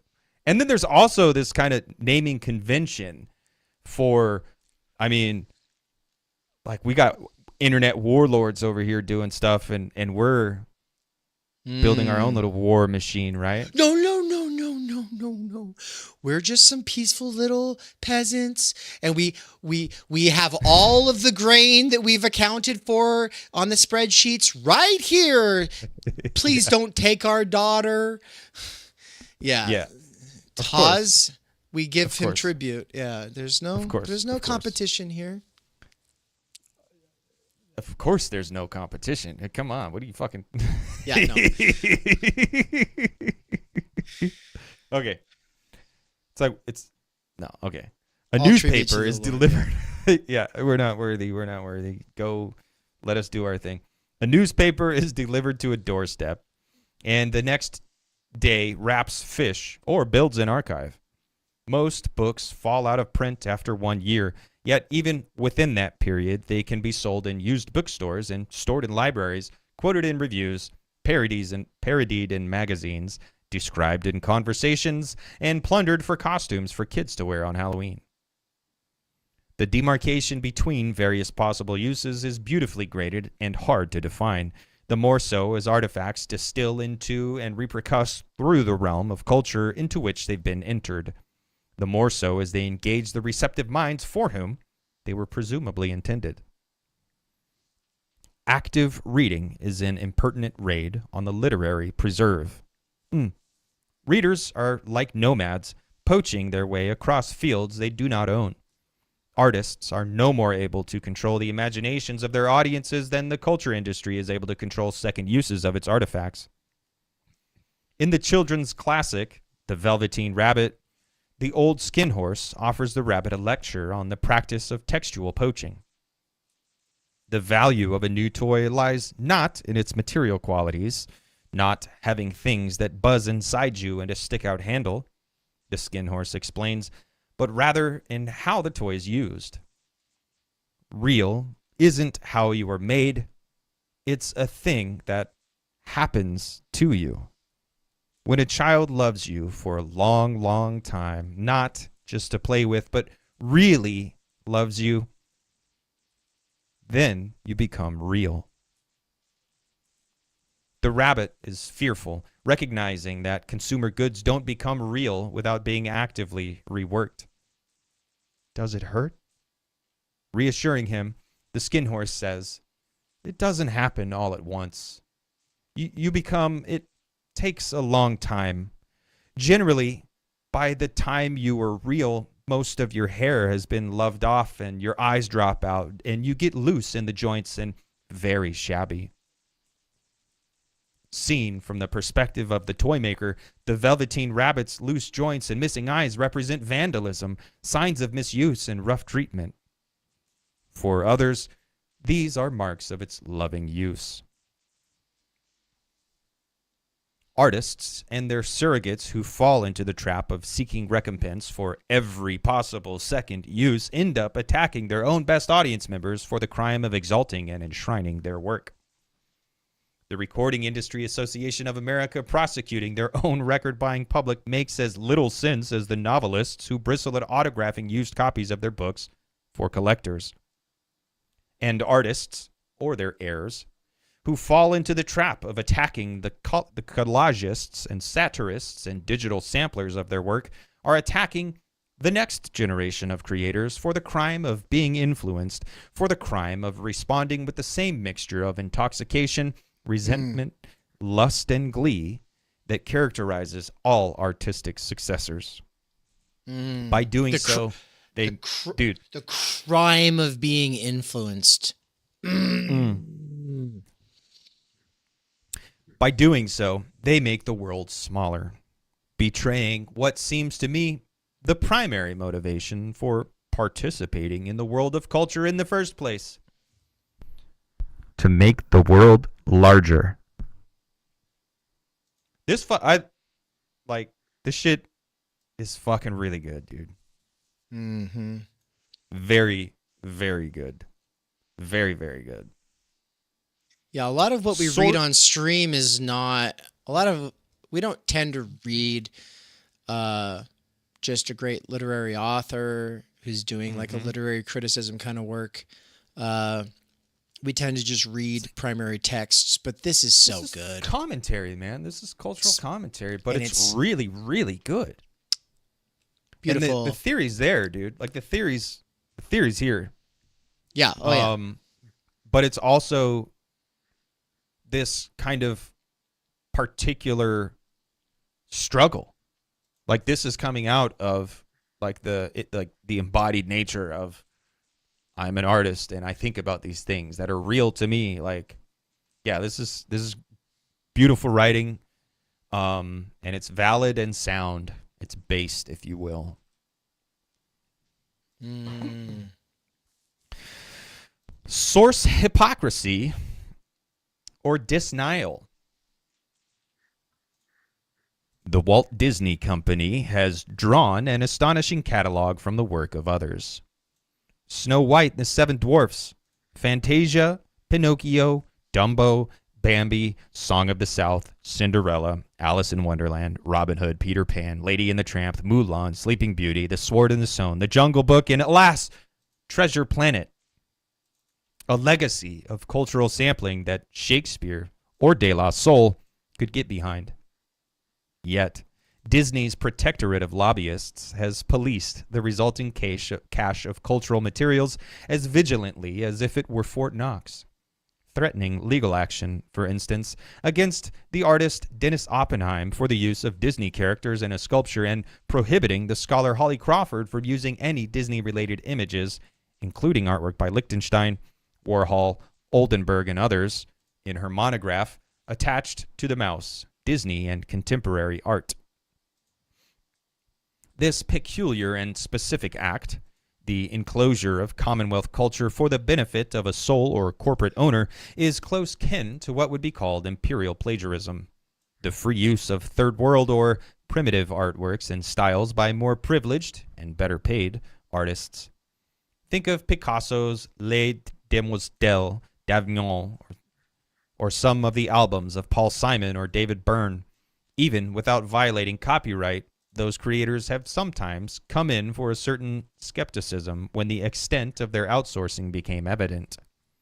And, as when Led Zeppelin found themselves sued for back royalties by the bluesman Willie Dixon, the act can occasionally be an expensive one. To live outside the law, you must be honest. Perhaps it was this, in part, that spurred Davis Byrne and Brian Eno to recently launch a remix website where anyone can download easily disassembled versions of 2 songs from My Life in the Bush of Ghosts, an album reliant on vernacular speech sampled from a host of sources. Perhaps it also explains why Bob Dylan has never refused a request for a sample. Kenneth Koch once said, "I'm a writer who likes to be influenced." It was a charming confession, and a rare one. For so many artists, the act of creativity is intended as a Napoleonic imposition of one's uniqueness upon the universe. Après moi, le déluge of copycats. And for every James Joyce or Woody Guthrie or Martin Luther King Jr. or Walt Disney, who gathered a constellation of voices in his work, there may seem to be some corporation or literary estate eager to stopper the bottle. Cultural debts flow in, but they don't flow out.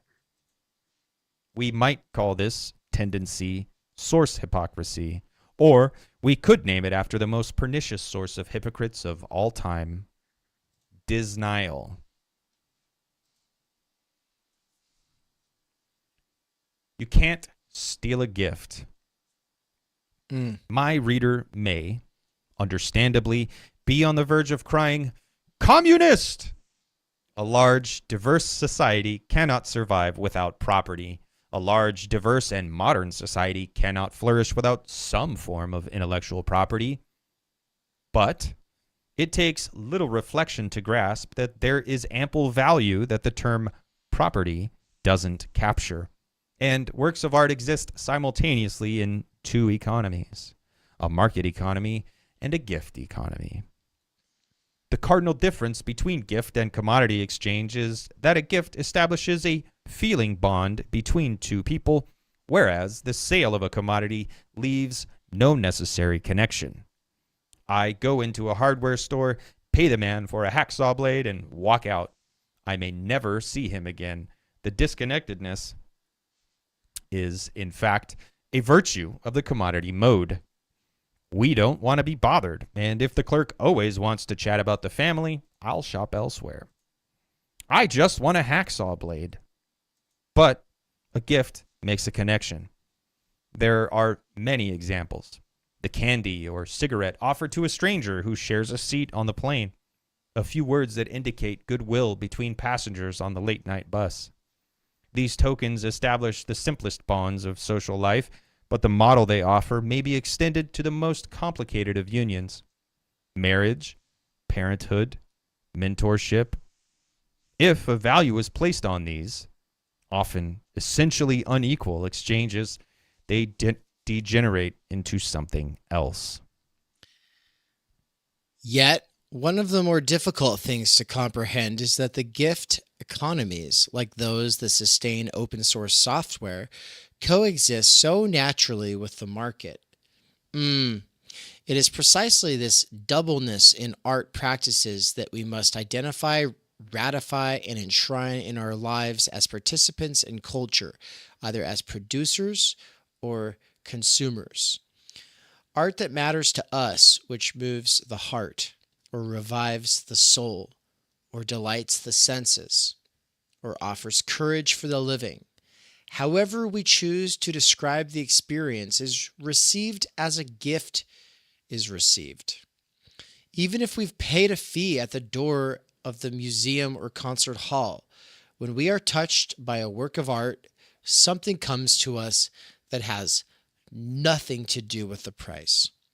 The daily commerce of our lives proceeds at its own constant level, but a gift conveys an uncommodifiable surplus of inspiration. The way we treat a thing can change its nature, though.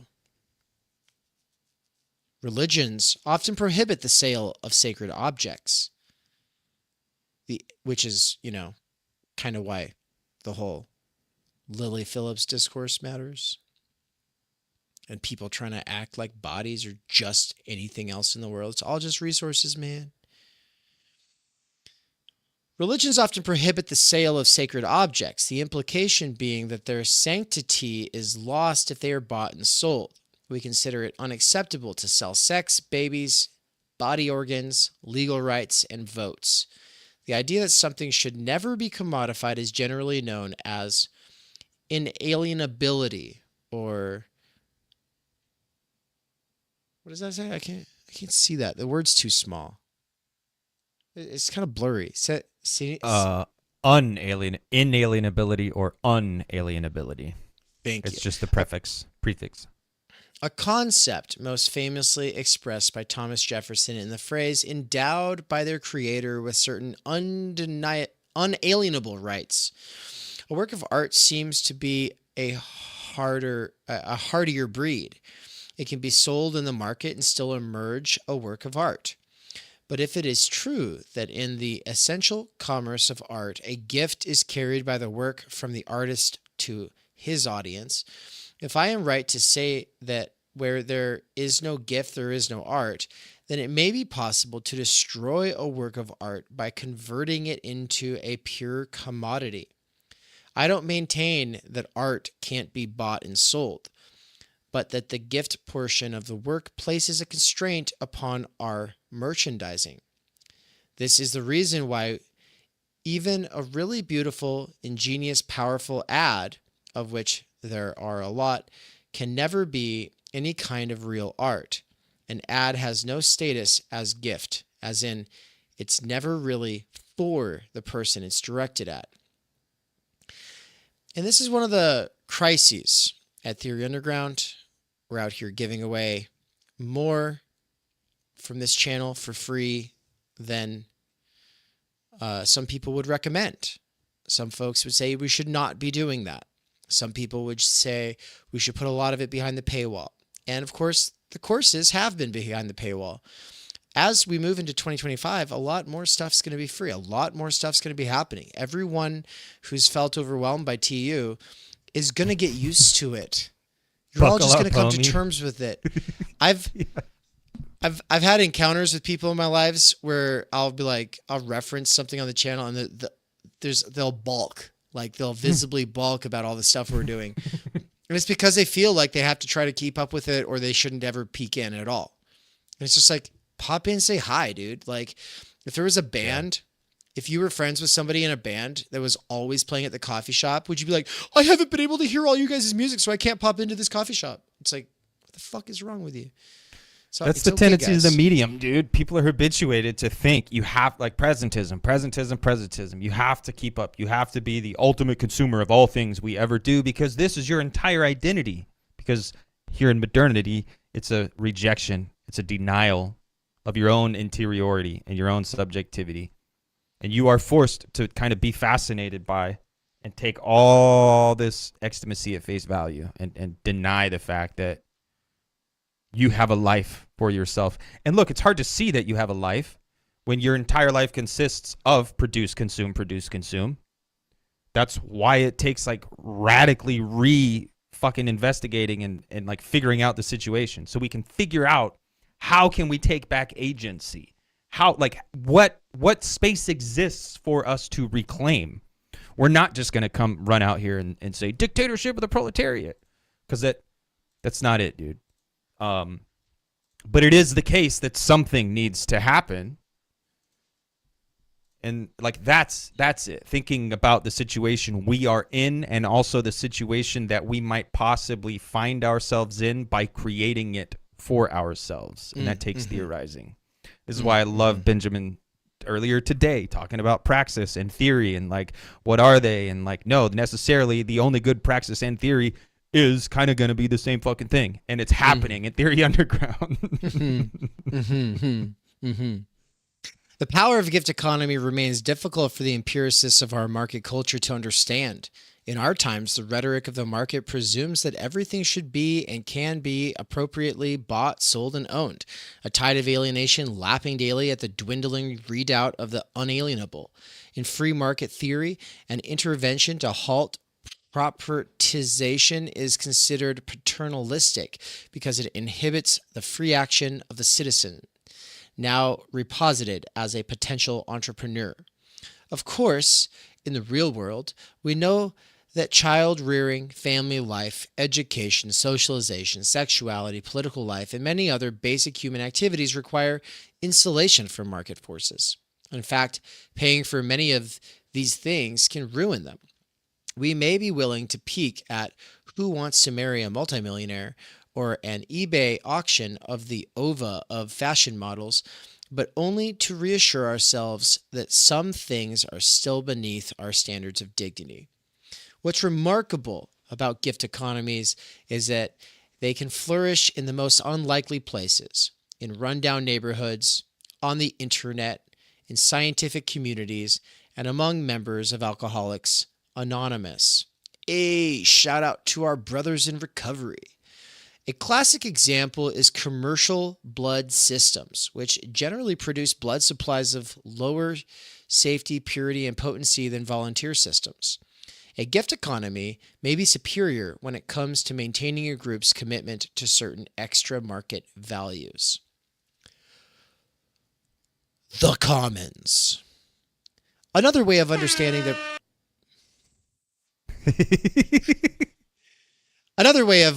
the presence of gift economies, which dwell like ghosts in the commercial machine, is in the sense of a public commons. A commons, of course, is anything like the streets over which we drive, the skies through which we pilot airplanes, on the public parks or beaches on which we dally.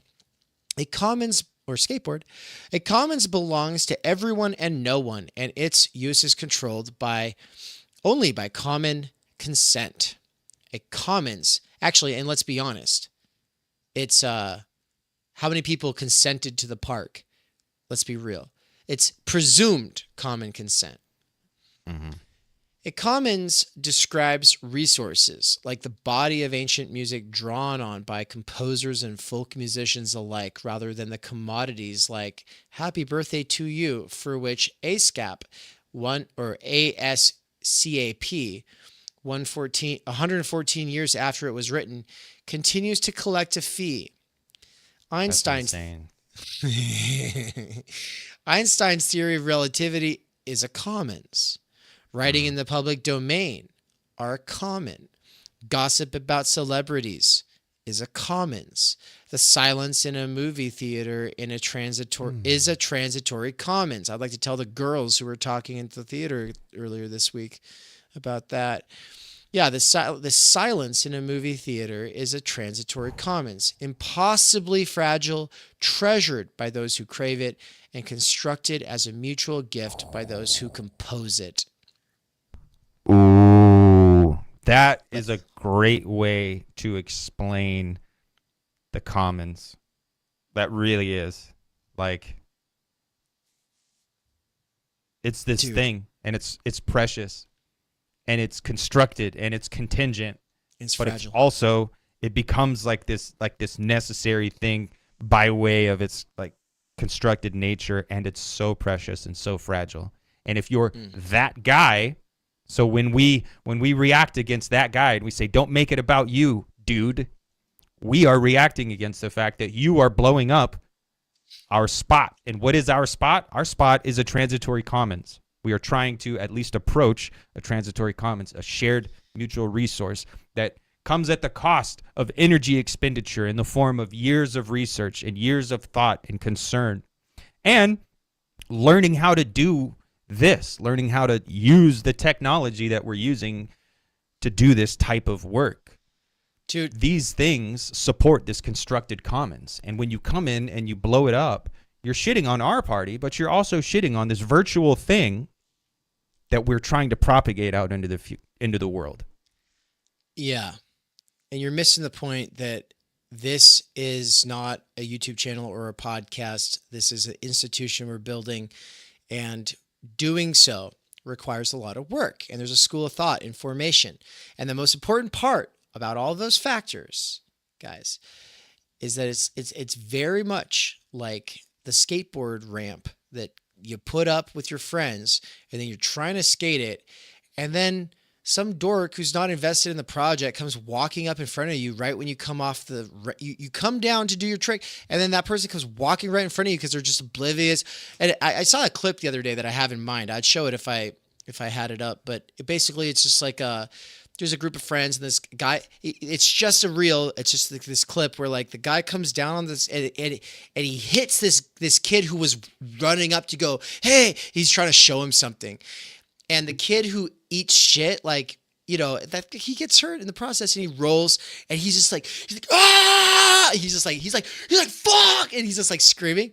And of course, that was being used as like a meme format for something that people wanted to talk about or whatever. But I'm like, that's what we've got going on here.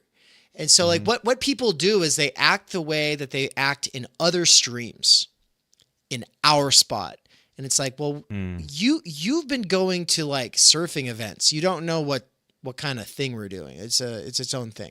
So, and the reason we have to fight with the chat, no, we don't, but I can't not, and I enjoy it, and it also helps weed out the pussies. But listen, we're training an army of assassins for what we're going to announce at the end of the episode that we're going to premiere at the end of this reading. Okay. Which people listening from the podcast, you've already heard it hopefully at this point, because it's really parts A and B of episode 1. So, you know, you'll already know. But the Double Dog Dare experiment, like the crazy thing that all of history has led up to that we're doing in 2025. That's what we're talking about. If you don't know what that is, then just wait for it. You're going to love it. Let's keep going.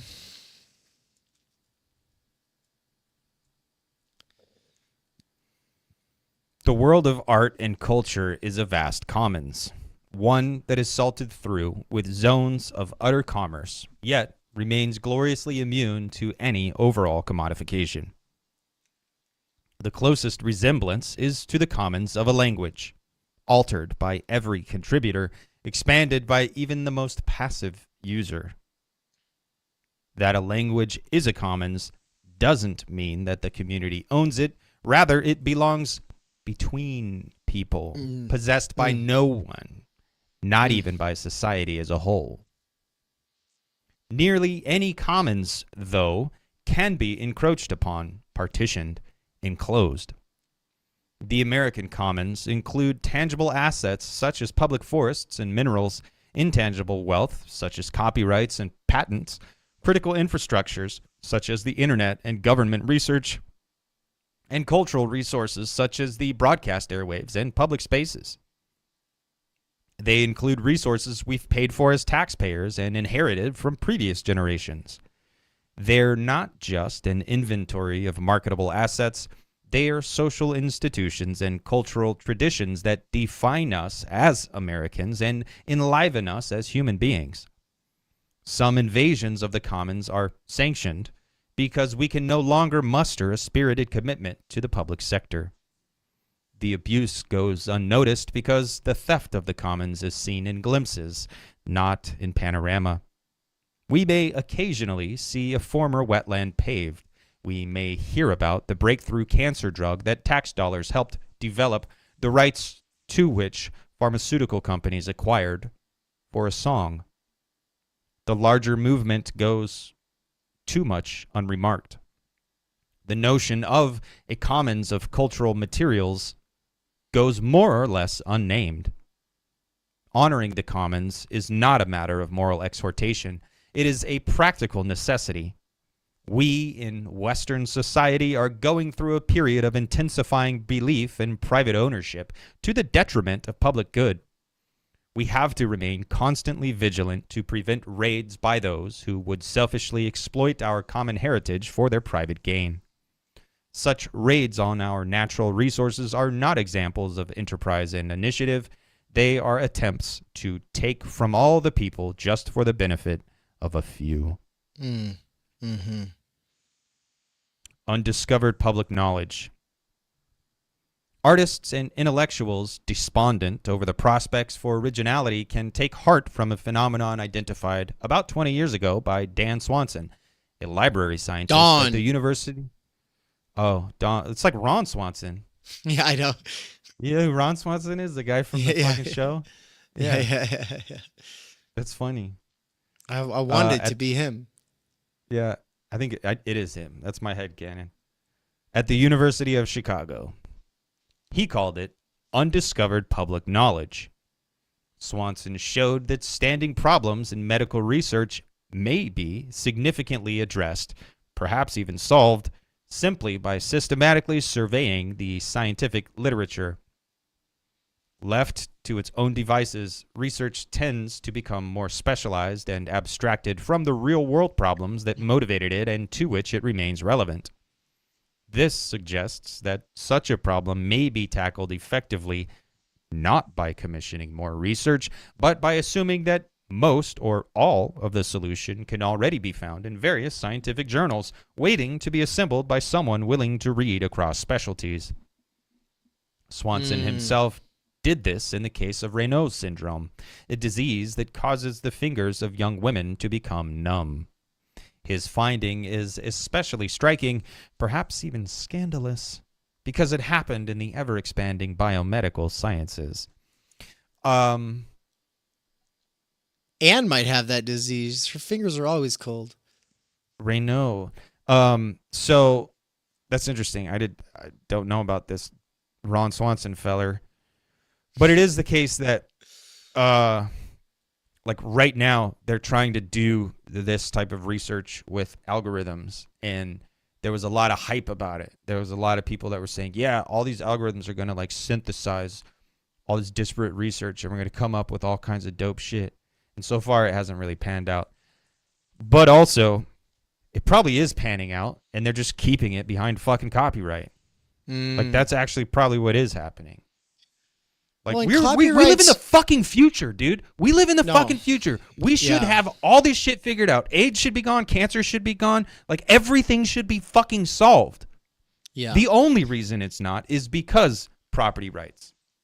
Well, and the only reason that I can't make documentaries and music videos that draw off of the rich resources of everything in existence and mix it all into the most beautiful things you've ever seen, guys, is because everything's copyrighted.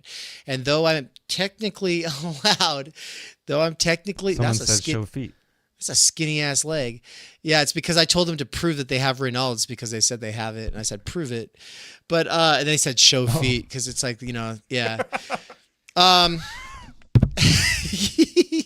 now you have to do it, dude. Everyone has to do it. Yeah.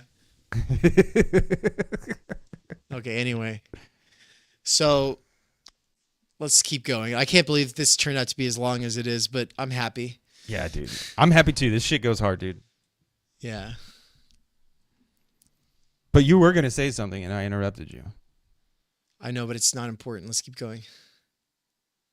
Oh, okay. I might bring it back, but let's just keep going. Like, cutting ourselves off is okay. Undiscovered public knowledge emboldens us to question the extreme claims to originality made in press releases and publishers' notices. Is an intellectual or creative offering truly novel, or have we just forgotten a worthy precursor? Does solving certain scientific problems really require massive additional funding, or could a computerized search engine, creatively deployed, do the same job more quickly and cheaply? Lastly, does our appetite for creative vitality require the violence and exasperation of another avant-garde with its wearisome killing the father imperatives, or might we be better off ratifying the ecstasy of influence and deepening our willingness to understand the commonality and timelessness of the methods and motifs available to artists? Give all. A few years ago, the Film Society of Lincoln Center announced a retrospectives on the works of Dariush Merjoui, then a fresh enthusiasm of mine. Merjoui is one of Iran's finest filmmakers, and the only one whose subject was personal relationships among the upper-middle-class intelligentsia. Needless to say, opportunities to view his films were, and remain, rare. Indeed, I headed uptown for one, an adaptation of J.D. Salinger's Franny and Zoe titled Perry, only to discover at the door of the Walter Reed Theater that the screening had been canceled. Its announcement had brought a threat of a lawsuit down on the Film Society. True, these were Salinger's rights under the law, yet why would he care that some obscure Iranian filmmaker had paid him homage with a meditation on his heroine? Would it have damaged his book or robbed him of some crucial remuneration had the screening been permitted? The fertile spirit of stray connection, one stretching across what is presently seen as the duress of international breaches, had in this case been snuffed out. The cold, undead hand of one of my childhood literary heroes had reached out from its New Hampshire redoubt to arrest my present-day curiosity. A few assertions, then. This guy's a good fucking writer, by the way. A few assertions, then. Any text that has infiltrated the common mind to the extent of Gone with the Wind or Lolita or Ulysses inexorably joins the language of culture. A map turned to landscaped, it has moved to a place beyond enclosure or control. The authors and their heirs should consider the subsequent parodies, refractions, questions, or quotations, and revisions an honor, or at least the price of a rare success. A corporation that has imposed an inescapable notion, Mickey Mouse, Band-Aid, on the cultural language should pay a similar price.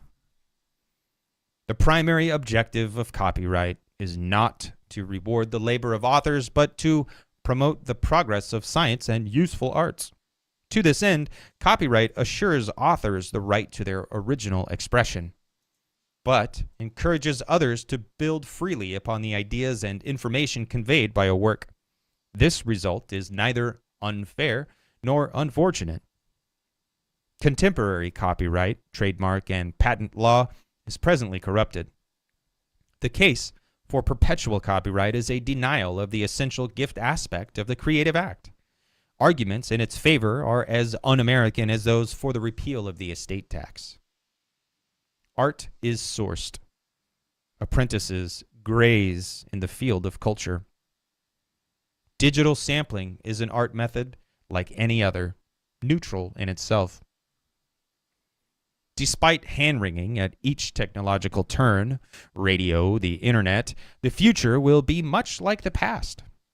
Artists will sell some things, but also give some things away. Change may be troubling for those who crave less ambiguity, but the life of an artist has never been filled with certainty. The dream of a perfect, systematic remuneration is nonsense.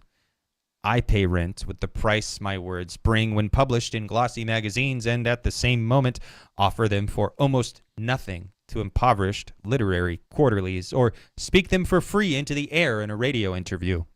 So, what are they worth? What would they be worth if some future Dylan worked them into a song? Should I care to make such a thing impossible? Any text is woven entirely with citations, references, echoes, cultural languages, which cut across it through and through in a vast stereophony. The citations that go to make up a text are anonymous, untraceable, and yet already read. I got goosebumps right there, dude.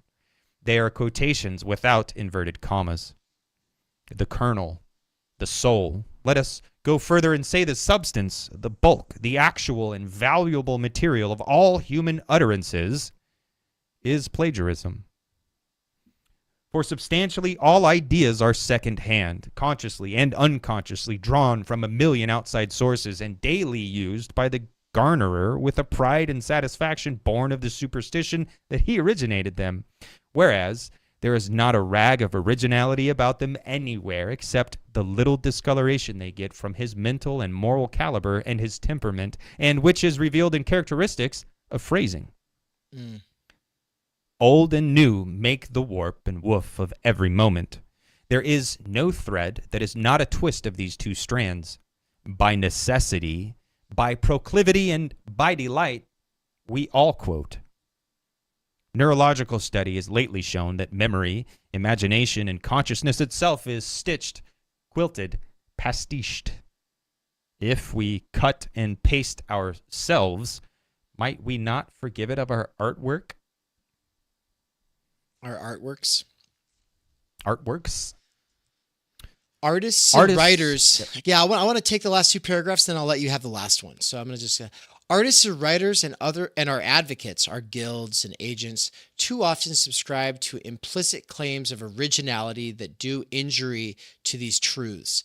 And we too often, as hucksters and bean counters in the tiny enterprises of ourselves, act to spite the gift portion of our privileged roles. People live differently who treat a portion of their wealth as a gift. If we devalue and obscure the gift economy function of our art practices, we turn our works into nothing more than advertisements for themselves. We may console ourselves that our lust for subsidiary rights in virtual perpetuity is some heroic counter to rapacious corporate interests. But the truth is that with artists pulling on one side and corporations pulling on the other, the loser is the collective public imagination from which we were nourished in the first place, and whose existence is the ultimate repository of our offerings. Makes the... Sorry, I butchered that. I'm gonna start at the beginning of the whole thing. But the truth is that with artists pulling on one side and corporations pulling on the other, the loser is the collective public imagination from which we were nourished in the first place, and whose existence as the ultimate repository of our musings, of our offerings, makes the work worth doing in the first place. As a novelist, I'm a cork in the ocean of story, a leaf on a windy day. Pretty soon I'll be blown away. For the moment, I'm grateful to be making a living, and so must ask that for a limited time, in the in the Thomas Jefferson sense, you please respect my small treasured use monopolies. Don't pirate my editions. Do plunder my visions. The name of the game is Give All. You, reader, are welcome to my stories. They were never mine in the first place, but I gave them to you. If you have the inclination to pick them up, take them with my blessing. I've got one of his books right here, actually, that I should hold up. This was unintentionally right beside me at this moment. It's just kind of worked out. Dope. Yeah. And then I'll let you read the last.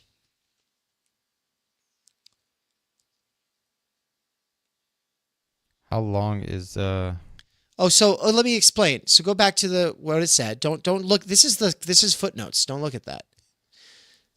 Just read what he wrote. Yeah. Key. I is another.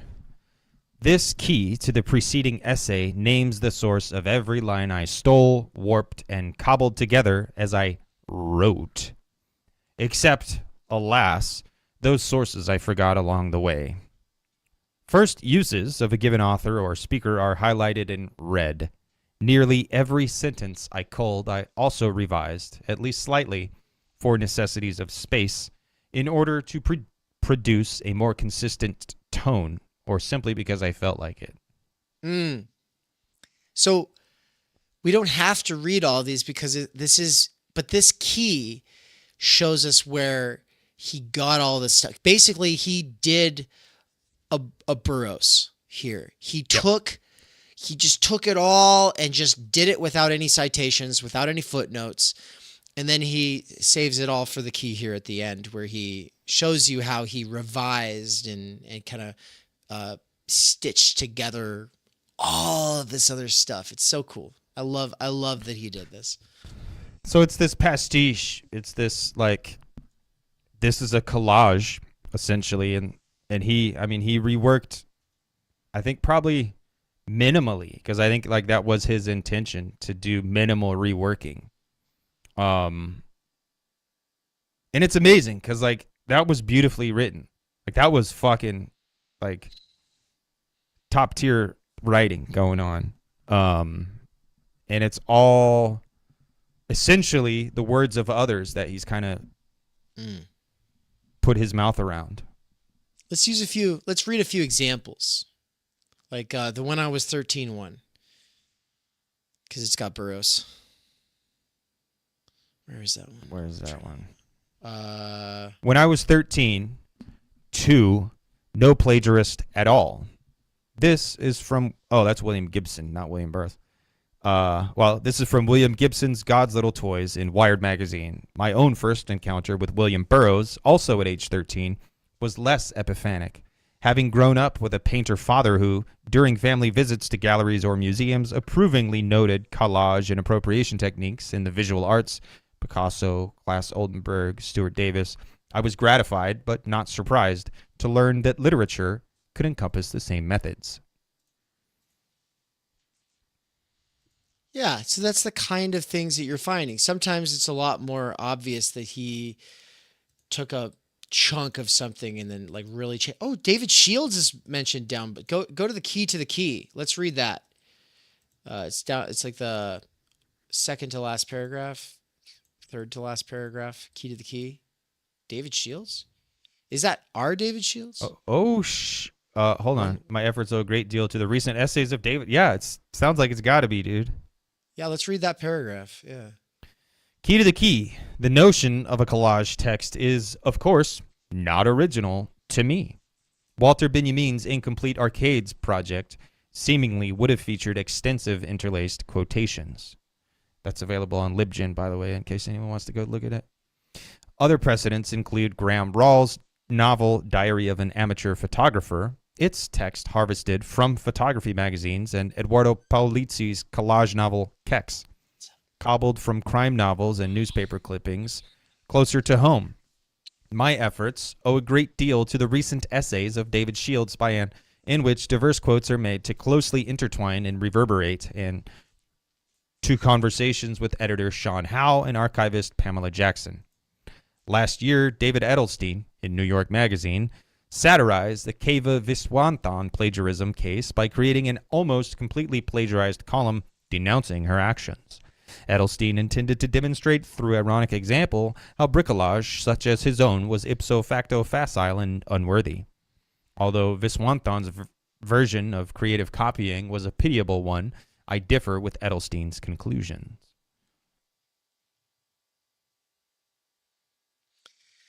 Yes, that's the tone of the whole. I mean, I listened to it a couple of times, the whole key, but I'm not going to say that we should sit here and do that because we do have to keep this one short and it's too late for that. But I know that the two of us both have work to get after. I'm going to go take Sean's piece for the turn tomorrow down to a public place and finish reading it and marking it up and preparing my thoughts for the turn tomorrow. We're very excited for the turn. So stoked. Yeah, man. It's going to be a lot of fun. I also have to schedule that stream.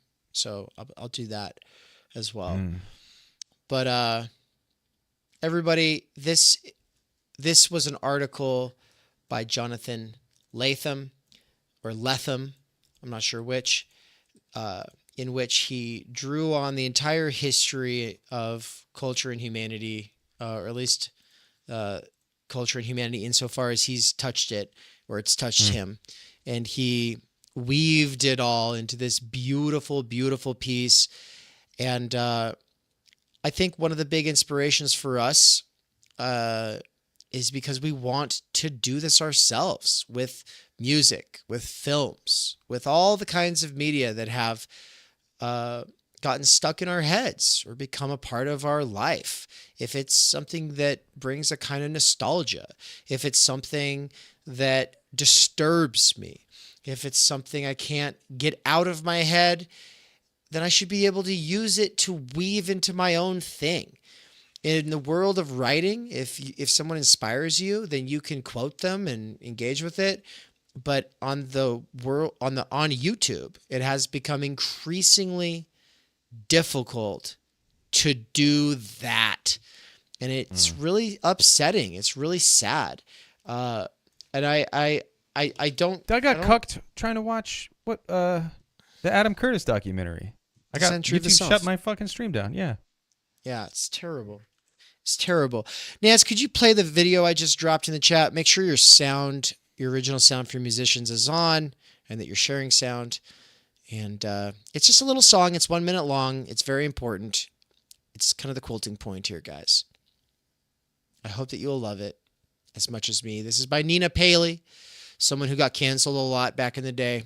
I don't know why. I never kept up with art. I don't know why. Oh, shit. But this song is a nice little summary in a sort of sense. I mean, no, I gotta stop this. Opened in. Hold on. Let me stop share and restart. Okay. Open in a different browser. Sure. Yeah.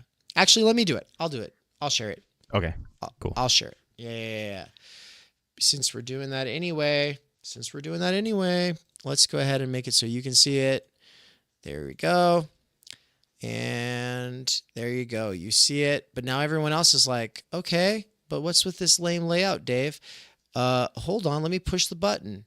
Let me push this button. Nope. This button. Wait. Why is it the wrong? Oh, there we go. That's what I want to show you all. There we go.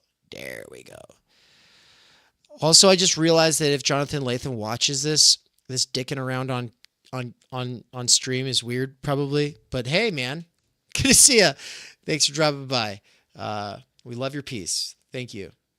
And we hope to have you on to talk about it sometime in 2025. I don't know if he knows about Nina Paley's song, but let's go.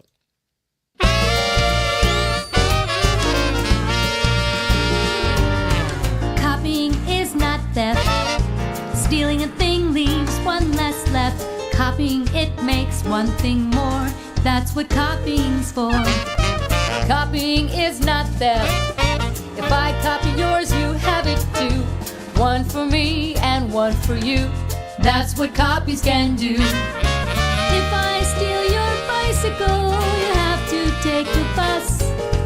But if I just copy it, there's one for each of us. Making more of a thing, that is what we call copying. Sharing ideas with everyone, that's why copying is fun.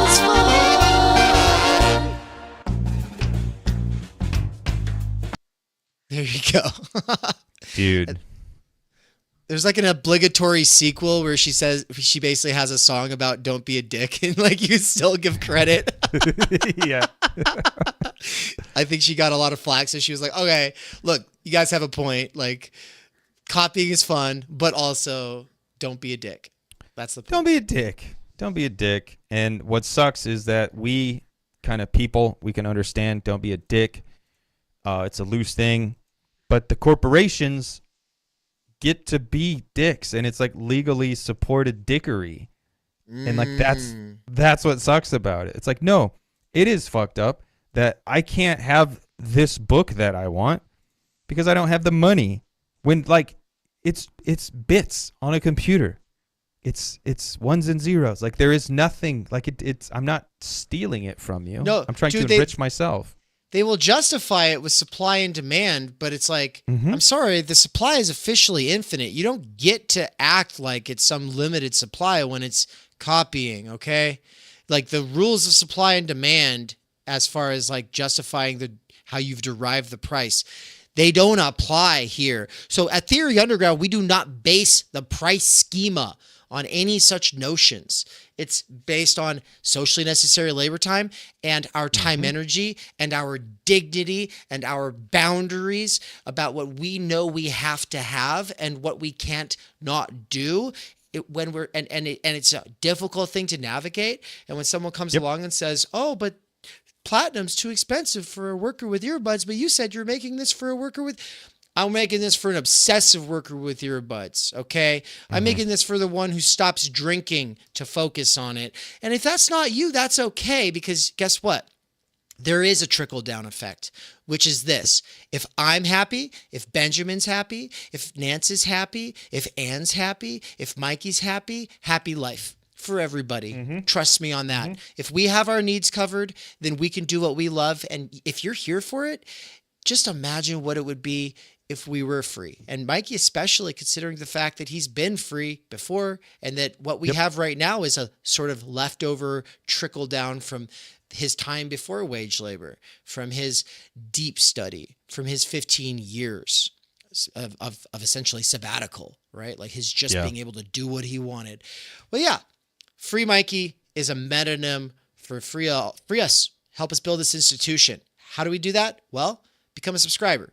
There's 3 tiers to subscribe at. The new model is up. Not everything is where I want it today. I know we just got a new subscriber. They didn't get an automatic email. That's too bad. They will soon.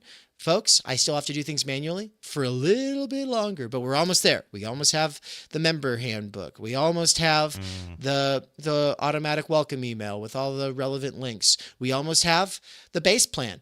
We almost have everything. But right now, just get involved at the tier that you can, and we'll work with you. And we really appreciate you. We can't wait to see you at the turn tomorrow. And now let's go raid the premiere of first Why Us. episode of what you just watched. Yeah. With the secret second half, with the big reveal, with the double dog, with the double dog dare. Double dog dare at the end in the second half. It's dope. It's super sick. And it's a future that we want to live in.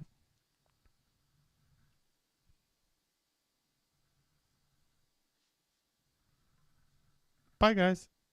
Show feet. Skibbity Riz. Free and public work at TU by becoming a patron over at Patreon.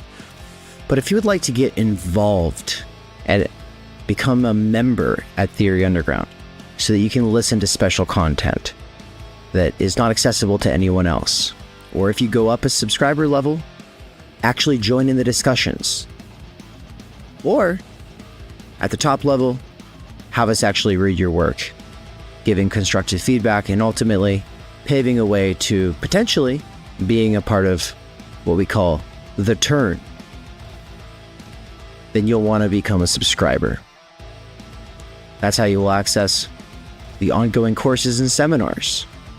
We've brought together Benjamin Studebaker's experience in political theory and science and philosophy with my critical social theory, phenomenology, existentialism, critique of political economy, critical media theory approach, combined with Michael Downes's fault line theory. The CCRU versus Ljubljana School, or Žižek versus Land. And of course, how he brings those against one another and then transcends them through other thinkers like Baudrillard, who he'll be teaching an intro course to in 2025. All of us are teaching stuff in 2025 that rhymes or argues or goes together. And so the best way to accelerate your development getting into theory right now is to just become a subscriber at TU. Just go to the website, click get involved, and I'm gonna look, what I'm about to play for you all is a really special moment from our documentary that we're working on, an interview where Benjamin explains why he's supporting Theory Underground and getting involved as a active member here at the core of the teaching team. Yeah, so the thing that I notice is that a lot of people criticize the university, they criticize the left, they don't build an alternative institution. They will go, the university sucks, but you know what's great? Substack and Patreon and YouTube, and they'll lean into that. But that is a negation, right? You guys don't do that. You guys are interested in sublating the university within the newly emergent media. Or you could frame it the other way, sublating the newly emergent media within the university, right? And so this, of course, will ultimately lead, if you take it where it goes, to a question of institutions and having actual economic, social role possibilities for theorists. This is the critical crisis, which is that there are still some very bright, very well-educated people, but they are not able to replace themselves. And because most of them have university positions, their level of interest in replacing themselves is to some degree compromised. Yeah. They don't have to worry that much about themselves. They don't have that much stake in it because they're already set up. However, because you are in the underground, you have some potential of being able to actually create an institution or structure which makes it possible for people to do theory in the future. This is something that, as far as I can tell, only you are doing. The thing about freeing Mikey from wage labor, this idea not only that your channel would free you from the Amazon job, but that this could grow in such a way that it could provide spaces for multiple people, and then those multiple people could interact in the way that they would in a monastery or in a university department. This is the revolutionary idea in terms of raising consciousness and making it possible for us to think in such a way that we could return even to the horizons of the tens and talking about things like Medicare for all in a not stupid, not bullshit way, in a serious way. To get to that point, we need to raise our level of ability to think. We need new intellectuals in our generation that are real intellectuals and not people who are running around scared of what the DSA or their university department thinks of them. You have the potential to actually make a real material intervention into not just knowledge production, but in Bildung, into the making of people. Yeah. This is something that we can do. There's a window right now where I am not in the university, and so I have a real reason to think very seriously about, can we do something else? Because I'm annoyed, myself with the whole process of trying to be in that. And I would like there to be something else, something better. I have all my critiques of it that come in part from being at Cambridge, in part from studying ancient thinkers. We could do something better than it. Not just something that is an imitation or steals some things from it and does the best you can with it, but something that actually is better and that produces the kind of theory that in modernity, how do you make a Hegel? How do you make a Marx? We have to reinvent this. It's no longer possible to do that. We've got to, I think, actually institutionalize in a material way, and this is the sense in which I will uphold the kernel of materialism, actually giving a shit about the structure and what kind of structure is necessary to give rise to a form of life in which this kind of really, really good work can be produced.